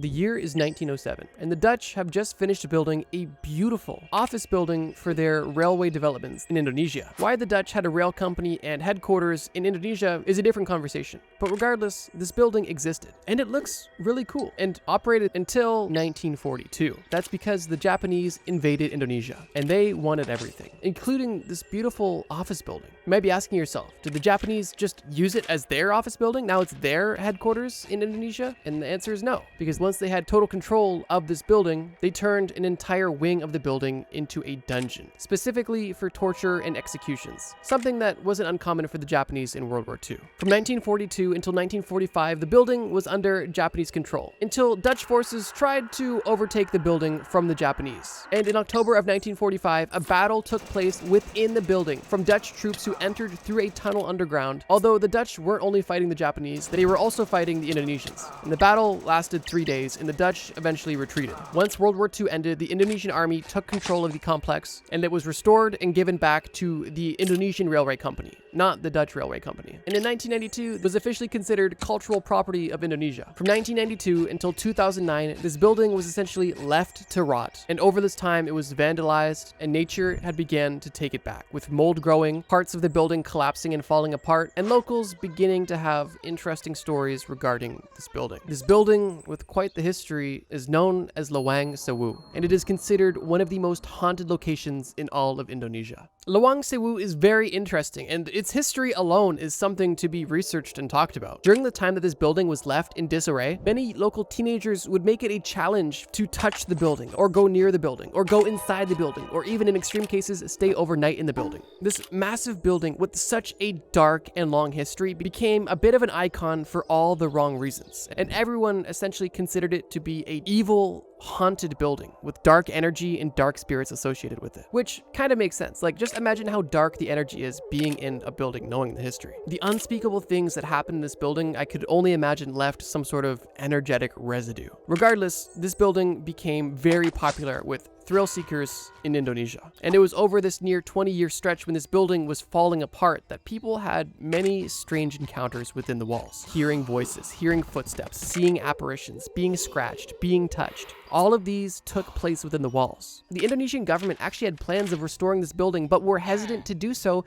because they feared that nobody would use or interact with the building because of the fear associated with it being haunted. But against their better judgment, they continued with the restoration project. And from 2009 to 2011, the building was restored. And in 2013, the building was officially open for tours. And currently, it's a massive hit for tourism in the region of Java, Indonesia, and sees over 1,000 visitors every single day. Now, here's the thing that's kind of interesting about this building. The government has official plans to, quote, eliminate the spooky image in order to attract more visitors, which I think is interesting because that's kind of the opposite of what most ghost house owners want, right? Like, they want to not only maintain but amplify the spooky image in order to bring in people. But I guess the difference is they are wanting to make this a historical landmark, but they are fearing that this image could scare people away, as especially in this region of the world, people are extremely superstitious when it comes to spirits. And there are plenty of locals that avoid this building entirely as they fear that going near or around this building building could lead a spirit to follow you to your home and essentially bring you bad luck and negative energy. So yeah, Loang Sewu over the last 120 years has had a very long and interesting and unfortunate history, including colonization, war, torture,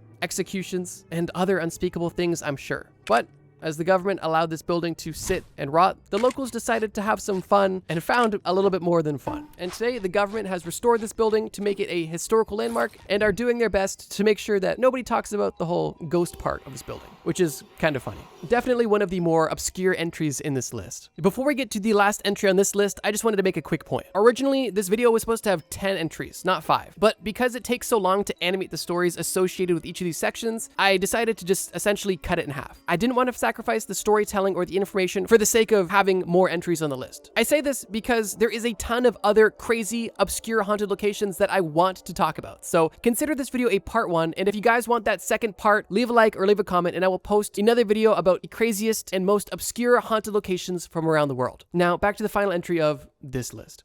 The year is 1776. You are a healthy adult man living in Venice, Italy. You have a beautiful wife and a newborn son, and unfortunately you are experiencing the harsh wrath of the plague. It's killed numerous friends and family members of yours, but fortunately you, your wife, and your son are safe. For now at least, because you have to work every single day to be able to afford to live. Your family depends on you, and you try to be as safe as possible. That is, until you catch the plague. At this point in time, the government had a protocol for anybody who had caught the plague. And your fate was to be sent to the island of Poveglia, an island that at this point the Italian government was using solely as a quarantine station for those with the plague and other diseases. And that is where you went. You weren't able to say goodbye to your wife or son as it would pose too much risk to them, and you felt confident that if you went to this island, you would quarantine and come back a healthy man and return to your family. But unfortunately, almost as soon as you were shipped to this island, you were never heard from again. Your son was able to grow up through the plague and survive it. As time went on, the plague began to go away. Things began to change. One of the bigger changes that happened was the Italian government was no longer using Poveglia as a quarantine station, but as a remote mental institution.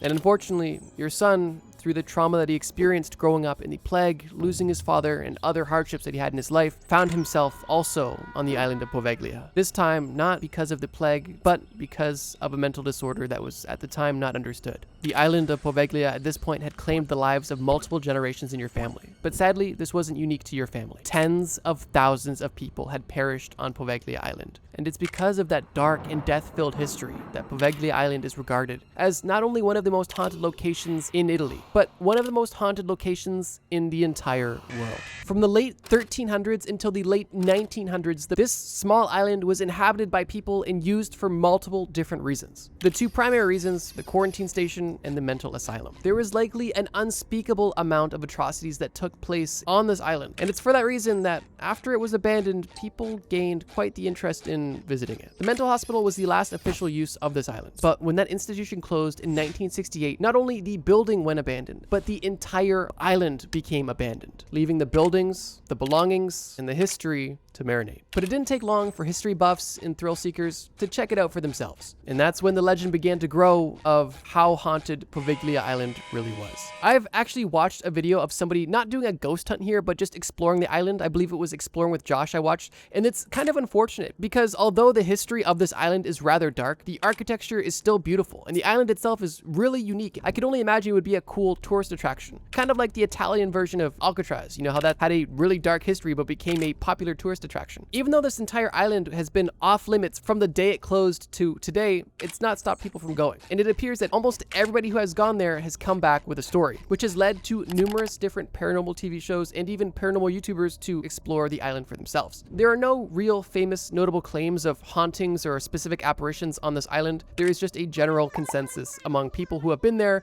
that there is no doubt that this island is haunted, which they back up with the history of the building itself. This is definitely an example of a haunted location that I'd be more willing to take seriously simply because there's no financial incentive.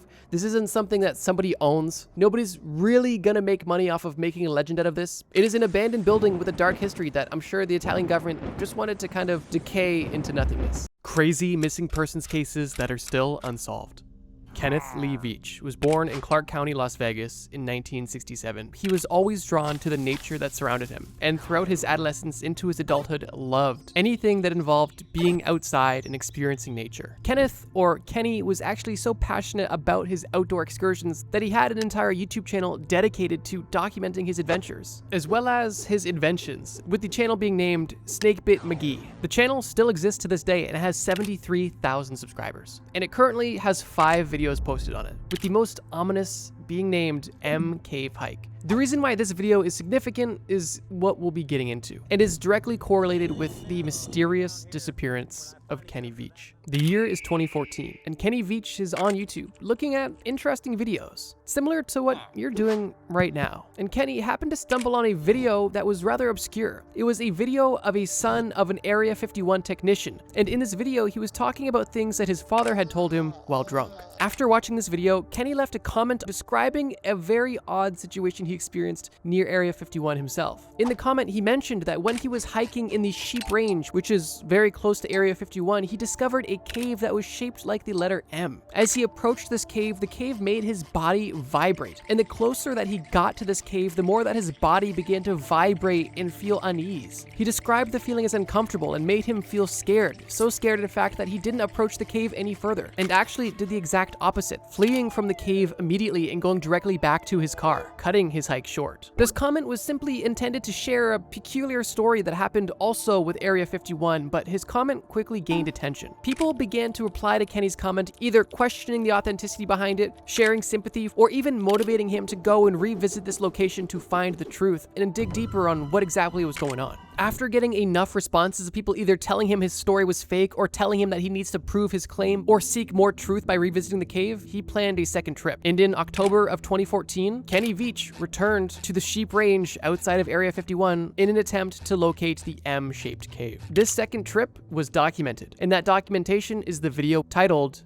M Cave Hike. Already, there's some interesting things about this situation. Specifically, that in this 20-minute video, Veach reported that he saw a black Ram truck watching him from the ridgeline in the mountain range behind him this entire hike that he was having. And he was also not able to find this cave the second time around. But obviously, the mystery doesn't end here, and it's only truly beginning. After the first hike ending in fear and abandonment, and the second hike ending in failure, Kenny planned a third trip, where he publicly announced that he would be looking for the M Cave and be finding it once and for all. On November 10th, 2014, only a few weeks after the second attempt, Kenny Veach went on a third expedition looking for the M Cave. This third hike was like any other hike Kenny could have gone on. He packed a cell phone, a gun, and other supplies into his truck, and even informed his girlfriend before he left what he was up to and where he was going to be. He did not give specific details about his location, but he did tell her that he was going on a trip, he was looking for the M Cave, and he would be back at some point, which was typical behavior for Kenny. He was an experienced outdoorsman, and it wasn't uncommon for him to spend multiple days outside alone. Although when Kenny left for this third expedition looking for the M Cave, he was never seen again. After several days of not hearing anything from Kenny, his girlfriend reported him missing, and a large-scale search was underway. The search party looking for Kenny consisted of volunteers and officials from the Nevada Search and Rescue Team, and these men and women worked tirelessly day and night, searching high and low through mountains and caves of the Mojave Desert. One of the biggest challenges these search and rescue teams faced was the fact that the general location that Kenny said he was going was not an easy hike at all. It was mountainous. The landscape was dotted with old mine shafts. The area itself was isolated, and according to Kenny in old forum posts, it took roughly 10 hours of hiking to go from his car to the M Cave, meaning that this search and rescue crew had a lot of ground to cover. On top of just geographical issues, this area was also known for being dangerous. Specifically because it was so remote and so isolated, there was reports of drug activity and even bodies being dumped in the general area. Not to mention being literally beside a military base, there was also claims of reported chemical disposal in the area as well. However, even with this uphill battle that the volunteers and search and rescue team were facing, they still continued their search. And on November 22nd, 12 days after Kenny had initially left for this third trip to the M Cave, cave, the search team found something. Near an abandoned mineshaft, one of the search and rescue members found a cell phone that was confirmed to have been owned by Kenny Veach. But unfortunately, this was the only piece of evidence that was ever found. There was no piece of clothing, no other personal items, and no clues anywhere. The only information that the phone really gave was that Kenny likely got to where he was looking to go, as this phone was in the general location that Kenny described the M cave being in. But that's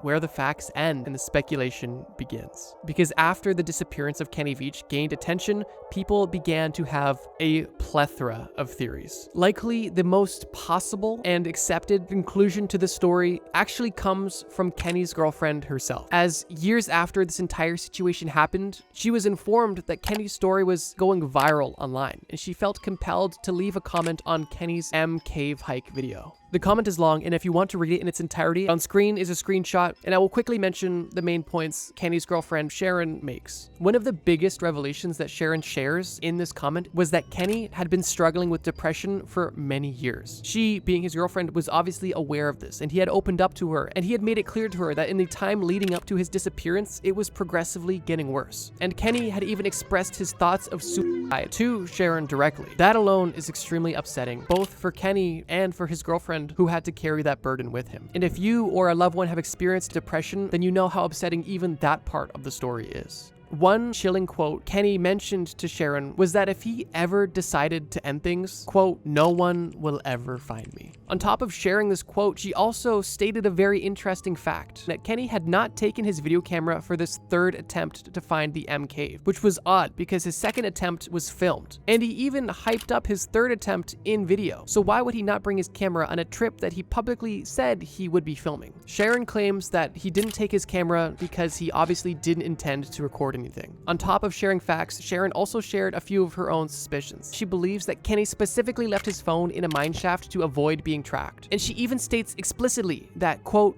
"I believe he committed suicide. He battled depression for many years and would not take medication or see a doctor. He quit his job a little more than a year before he disappeared." Truthfully, I don't know if anybody could possibly make a stronger claim than Sharon. She was in a committed, long-term relationship with Kenny, knew the ins and outs of his personality and life, and was the last person who ever saw Kenny. However, with Kenny never being found, it's impossible to confirm these claims. And when facts aren't concrete, people are always going to make their own assumptions, leading to the other two theories surrounding Kenny's disappearance. The second theory is that Kenny simply experienced an accidental death, which is possible considering the conditions that Kenny was hiking in. The Nevada desert is harsh, with extremely hot and extremely cold temperatures. And specifically in the area of the M cave, there was a plethora of old mine shafts to potentially fall into. However, the elephant in the room obviously is the fact that Kenny was experienced in this area. And on top of being experienced in this specific area, he was also an experienced outdoorsman, making this theory a bit tough to believe, but still plausible. However, the third theory is really just a conspiracy theory, and is essentially just the belief that Kenny was getting too close to finding something out. And for that reason, Kenny was killed by the US military, specifically so he didn't discover the secret of the M cave. It's definitely out there, but with no facts and no sign of Kenny ever being found, it's not impossible. Potentially one of the most interesting facts about this entire situation is that even though so many aspects of the story are still available online, Kenny's YouTube channel, Kenny's video about the M cave, Kenny's girlfriend's comment on the M cave video, the one thing that was removed from the internet was Kenny's comment on the original video that sparked this entire situation. Whether Kenny deleted it or someone else deleted it, the comment was there and somewhere along the line was removed.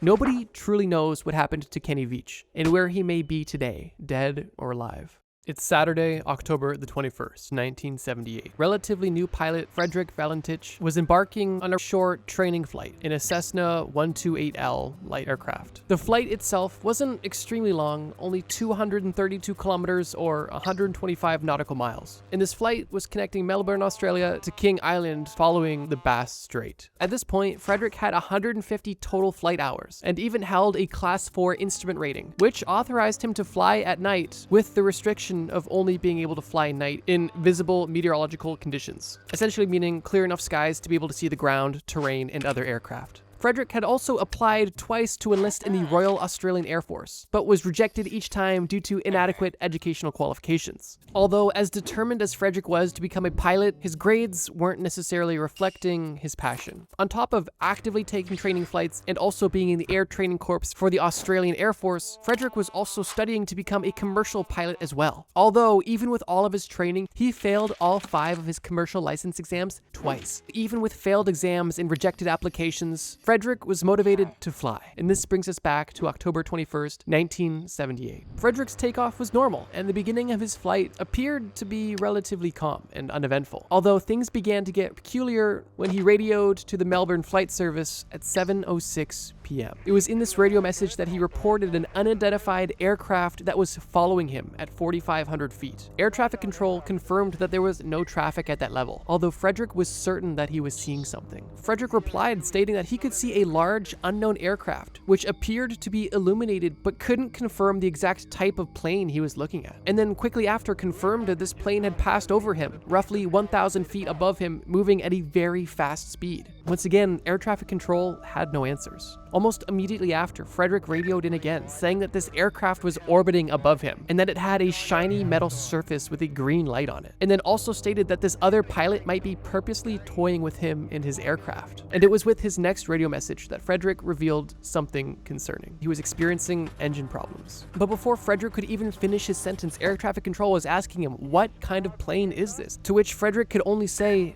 it's not an aircraft. And it was right after he said these words. His transmissions were interrupted by the sounds of metallic scraping, all contact was lost, and Frederick was never heard from again. It wasn't long after the connection was cut that a search and rescue mission was underway, and a sea and air search took place to find him as soon as possible. The search went on for 4 days, and was concluded on October 25th, 1978 with no results. No sign of Frederick, no signs of his plane. The investigation was simply presumed fatal. The story is obviously upsetting and doesn't end there. And I didn't even mention this earlier, but when this all took place, Frederick was only 20 years old. He was a young, semi-experienced, and also struggling pilot. Frederick also had gotten into legal trouble from some of his flights, specifically for accidentally flying into controlled air zones in Sydney, and even intentionally flying into clouds, which was prohibited for his classifications. Both of these are odd, because if you are dedicating your life to a career in aviation, why would you intentionally fly into clouds on multiple occasions if you knew it could lead to prosecution, which in his case, it almost did? Those facts are interesting, but what's also interesting is a quote from Frederick's father, who stated that Frederick was not only a large believer in UFOs,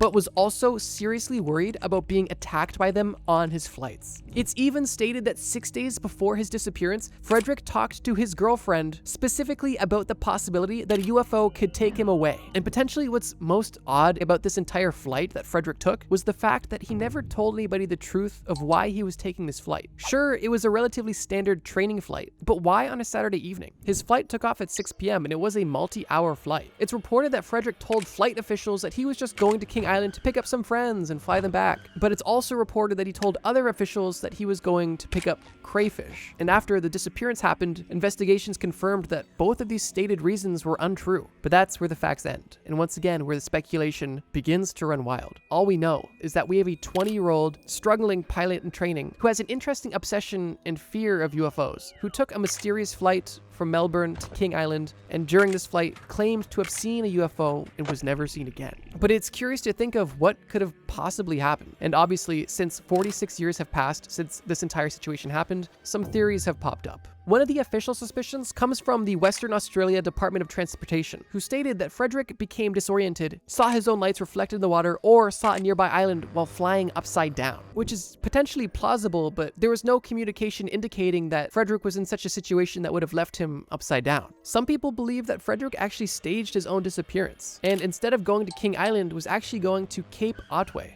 which was possible to fly to with the plane that Frederick was in and with the amount of fuel that he had. And although there's no radar to confirm this activity in the Cape Otway area, Melbourne police did receive reports of a mysterious landing that took place by a light aircraft at the same time that Frederick disappeared. A third and potentially most disheartening theory is that Frederick did this intentionally. Although interviews with doctors and personal friends of Frederick all stated that this was likely impossible, which, I mean, nothing's impossible, but if nobody thinks that this is the case, I think there's validity that this might not be the answer. And one of the last major groups of belief involves aliens. Basically, UFOologists claim that UFOs either destroyed Frederick's ship with Frederick inside or abducted him and then destroyed his ship.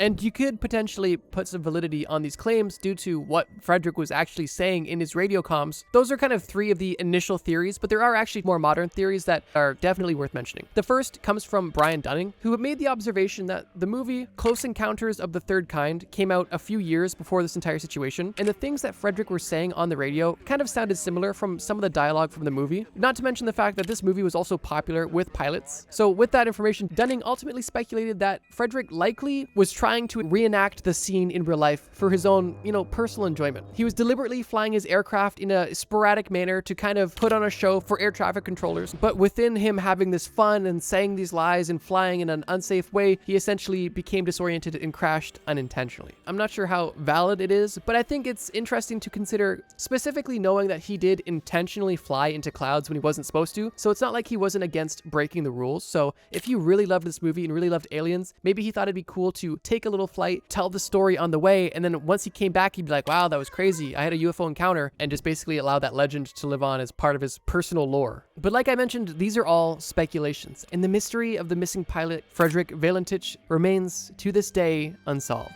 46 years and 6 months later. Unfortunately, there's a lot more unsolved missing persons cases. And if you guys truly enjoyed this video and would like me to create a series out of it, just leave a comment below or leave a like. Your support never goes unnoticed and is always appreciated. But with that being said, let's continue to the final story. The year is 1993, and we are days away from the much-anticipated Super Bowl weekend. David Glenn Lewis, like almost any man at the time, was excited about Super Bowl weekend. And coincidentally, David was about to have Super Bowl weekend all to himself. David was a lawyer and a family man, and he lived with his wife and daughter in Amarillo, Texas. David's wife and daughter were actually going to Houston for the weekend to have a bit of a getaway, and specifically do some shopping. Now, this is a trip that David would typically be a part of, but because this was Super Bowl weekend, he decided that he'd stay back because he didn't want to miss the big game, and likely just wanted some alone time as well. On Friday, January 29th, 1993, David's wife and daughter left for their planned shopping trip in Dallas. But on January 31st, after what I can only imagine to be a fun shopping trip, David's wife and daughter returned home slightly later in the evening, basically right after the Super Bowl ended. But what they came home to was a bit peculiar. The TV was on, the VCR was actually still recording the game, there was 2 freshly made turkey sandwiches in the fridge, there was laundry in the laundry machine, David's wedding ring and watch were on the kitchen counter, but David was nowhere to be seen. David's wife, Karen, obviously assumed David was somewhere nearby, potentially watching the game at a friend's house, although when they didn't find him at all that night, they began to get concerned. The following morning, on February 1st, David's wife, Karen, called the police and reported him missing. But like every other story in this video, this isn't where the story ends. It's where the story begins. And in this story specifically, the twist at the end of it is potentially the most mind-boggling in this entire video. Back to February 1st. What happened? Karen was convinced that her husband wasn't just at a friend's house for the night watching the game, and although she may have been slightly irritated or concerned the night before, this morning she was only concerned, and that concern was growing. Once police were involved, it wasn't long before information began rolling in. Although with all of the information coming to light about the situation, there was only more questions being uncovered and almost no answers. The first pieces of information that became available came from the police. The same day that the report was made, police actually found Lewis's car parked downtown by a courthouse. When the police searched his car, they found all of his keys under the floor mat. Also hidden within the car were David's checkbook, driver's license, and 2 of his credit cards. After police found David's vehicle, they checked his bank activity, and it was at that point when the plot only grew thicker, because his bank activity was strange to say the least. On January 30th, the day after his wife and daughter left town, $5,000 was deposited into his account, but it's unknown who did this and why they did this. And then the next day, the 31st, the day of the Super Bowl, either David or someone using David's card purchased a plane ticket from Amarillo to Dallas, and then another plane ticket was purchased from Los Angeles to Dallas. Both of these plane tickets were in David's name, but it's unconfirmed if either of these plane tickets were used. When the police first brought all of these discoveries to Karen, she was obviously concerned, but little did the police know that Karen had her own bombshell for the police. Karen mentioned to the police that David specifically expressed to Karen that he felt like his life was in danger. Lewis had specifically been a defendant in a lawsuit brought against him and several other lawyers, although after several months of this lawsuit going on, David was the only defendant who has not yet disposed the case. Some people believe that the law firm that David worked for that was being sued by a previous client were pressuring David into giving a disposition that wasn't fully accurate, trying to make him lie about some of the wrongdoings of the law firm that he worked for the benefit of the law firm. Because all of the other lawyers at this law firm had given a disposition and David hadn't, it definitely could have put a target on his back if he was not willing to comply with their less than integral requests of him. For 11 months following the disappearance, even with all of the weird information that they found initially and continued to find, there was absolutely no sign of David anywhere. Not a motive, not a body, not evidence, nothing, literally nothing. And after those 11 months, the official conclusion that the authorities came to on this case was that David must have just left on his own accord and decided to start a new life somewhere else without telling anybody. And undoubtedly, that was a hard pill to swallow for the family. But unfortunately, that was the reality they had to accept. And that alone is crazy and peculiar. If the story ended right there, this would definitely be a story worthy of this video. Somebody disappearing without a trace who seemed to have been home hours ago is just mind-boggling. But the story doesn't end here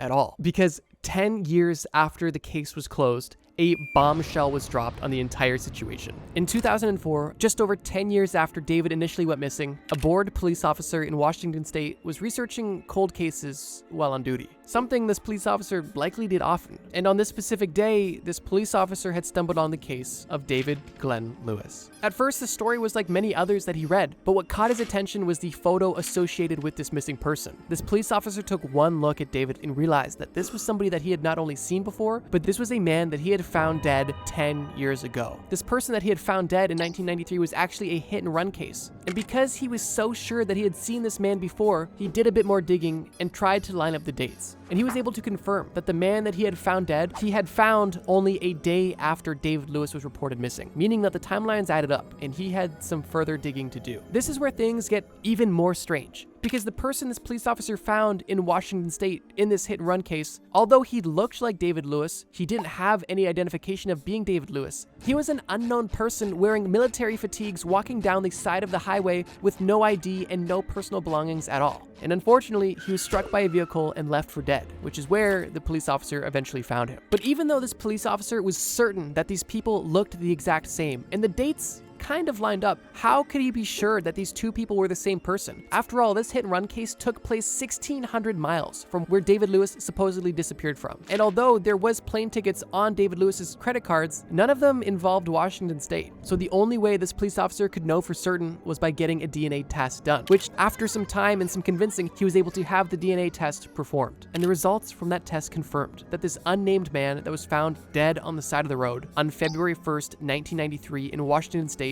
was indeed David Glenn Lewis, who was only a night earlier watching the Super Bowl in the comfort of his own home. Nobody knows why David was in Washington state, a place where he had no friends, no family, no connections. Nobody even knows how he got to Washington state. His own personal vehicle was at the courthouse. He was wearing military fatigues that weren't his. And nobody even knows why he even left his couch, let alone the state. So like I mentioned, even though a decade after this disappearance happened, his body was found and confirmed, nothing about this mystery is solved whatsoever, and no substantial evidence up until today has been discovered. Even with this discovery, even though David specifically claimed that he believed his life was in danger, it is officially believed that David simply got up and decided to leave on his own accord, and there was no foul play whatsoever. And for the families, I truly feel for them, because I can't imagine how disheartening it is to have that official conclusion be the case when obviously something was going on here. But unfortunately, this story and the other two we spoke about all have the same ending. No truth is officially known. The causes, the motivations, the truth about what actually happened is still a mystery. If you're anything like me, you grew up playing Call of Duty, and one Call of Duty that always stood out specifically was Call of Duty World at War. This game was undoubtedly the catalyst for my fascination with the Second World War, and recently while doing one of my late night History Channel binges,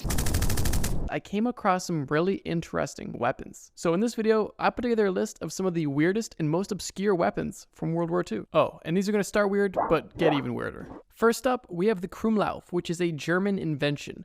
The Krumlauf itself is not a weapon, but it is a weapon modifier. The Krumlauf is a barrel extension for rifles, similar to a suppressor, although this one was curved with a 30-degree angle. Although it seems like something out of Looney Tunes, the purpose was quite ingenious. The Krumlauf was used for close quarters combats in urban situations, specifically shooting around corners and over trenches. The Krumlauf wasn't typically blind fired, as it also had a periscope attached to it to also see around the corners. As useful as this item may appear, it wasn't extremely practical because it had a few major downsides, mainly accuracy and durability. The periscope, typically fastened with the Krumlauf, was very susceptible to fogging up, which left huge room for inaccuracy, and the Krumlauf itself was very susceptible to the immense forces behind a bullet, not only controlling the bullet but also redirecting that bullet, and they typically were only good for a maximum of 300 shots. Personally, I think the look of the Krumlauf is one of the weirdest things about it. I think the idea isn't bad, it's just wasn't able to be executed properly. The Krumlauf is weird, but there's definitely weirder, which is why it's only the first entry on this list. Next up, we have the V3 Supergun, and super it is. The V3 Supergun was developed as a so-called vengeance weapon in order to strike back at London as Allied bomber fleets pounded German cities to rubble. The V3 cannon was capable of delivering a 140-kilogram shell at a range of over 161 kilometers. But big deal, right? Wow, a cannon that could shoot a little bit further. What's so special? Well, one of the most unique attributes about the V3 Supergun is how it achieved this enormous range, and its unique engineering. The secret to this enormous range and what made this gun truly special was a number of side channels attached to the 140-meter long barrel. These channels were filled with additional propellant which would be triggered by the shell as it traveled through the long barrel. Essentially what would happen is the shell would trigger the propellant as it would fly down the barrel, which would cause the propellant to explode, giving even more velocity. The long barrel with these channels would essentially allow the shell to be fired multiple times without even leaving the barrel. The best analogy I can think of is when you're playing Mario Kart and you drive on a speed boost. That's basically what's happening inside the barrel. To me, the engineering behind this concept is really interesting, but the weirdest part is definitely the fact that the barrel was literally almost 500 feet long. Despite all the research, development, and resources that were put into this weapon, it wasn't really able to be executed properly. During some demo tests, it wasn't able to meet its hypothetical potential, and before they were able to truly implement it, they were destroyed by the Allied forces bombing and destroying the gun. Later, smaller variants were used on bombing raids against Luxembourg, but that's not what we're talking about here. What we are talking about, however, is something the Russians did that I don't like at all.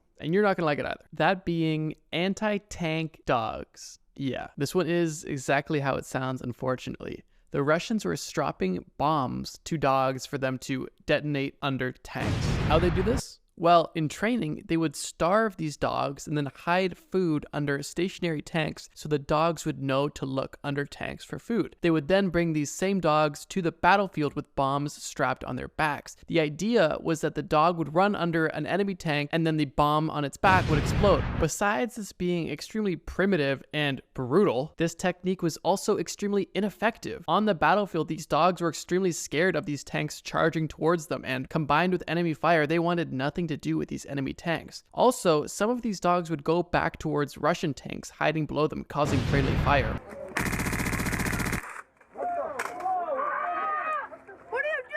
Overall, this method is completely horrible and honestly not great. This technique is pretty on point for Russian military exercises, as their whole mentality is essentially throw bodies at something until the problem's solved. But anyway, staying on trend with explosive animals, we have our next entry, which is explosive rats. This one is interesting because it was a failure that actually turned into a pretty massive success. The British military weapons design team was looking for interesting ways to infiltrate the German infrastructure. Obviously, they were getting desperate because where they landed was explosive rats. This differs from the explosive dogs because these rats were no longer alive. The rats were found, killed, skinned, and essentially taxidermied but filled with a plastic explosive. These rats would be planted in and around coal storages on German bases with the intention of having them be thrown in the incinerator and boilers, triggering the explosive and causing a massive explosion. Now, here's where things get interesting. The Germans early on caught on to these explosive rats, and the British, because of this, stopped producing them. But Germany didn't know that, and because of that, the Germans were extremely paranoid about more explosive rats and spent a lot of resources and man-hours hours strictly checking rats, dead and alive, on all of their military bases. Despite the fact that the rats were more effective than the dogs, and I would say arguably less upsetting, I wouldn't say that this method is much better. For our third and final animal-based entry on the list, we have pigeon-guided missiles.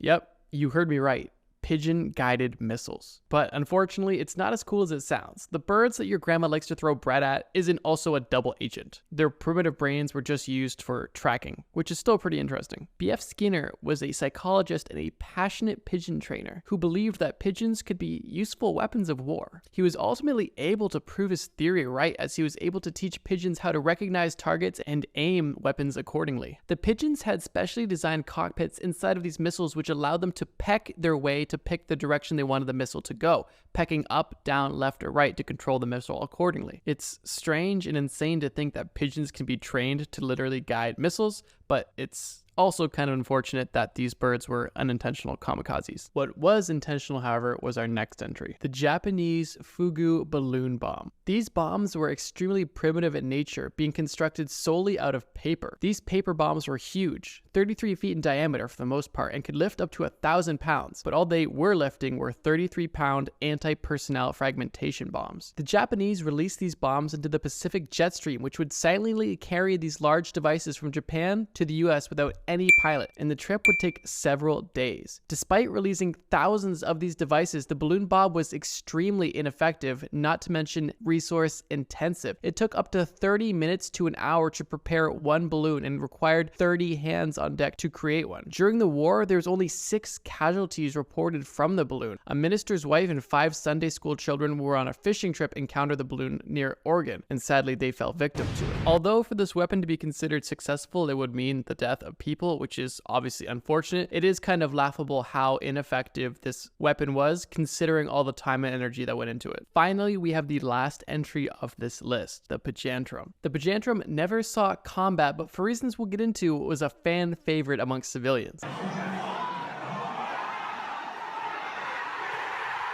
The best way to describe the Pajantrum is a British-made rocket-powered wagon wheel battering ram, if that makes sense. To find a way to breach Germans' concrete defenses in Normandy, the British military devised a large carriage-like contraption called the Pajantrum. The device was propelled by rockets attached along the rim on the outside of the wheel, and in the middle there was a drum full of explosives. The goal was to have the Pajantrum speed towards the wall and break through it and eventually explode. The concept sounds simple enough and honestly kind of makes sense if you don't really think about it, but the biggest problem facing the Pajantrum was the fact that there are so many technical inconsistencies and issues. Rockets blowing off, the wheel going in the wrong direction, not generating enough force to penetrate the concrete wall. Although the general public enjoyed watching the live demonstrations of the Pajantrum, it was never brought to battle due to all of the technical inconsistencies of it. Besides the fact that all of these weapons were complete and utter failures, they all have one thing in common. They are weird. And they sucked. But let me know, which one is your favorite or least favorite? For me, the dog method was the worst by far.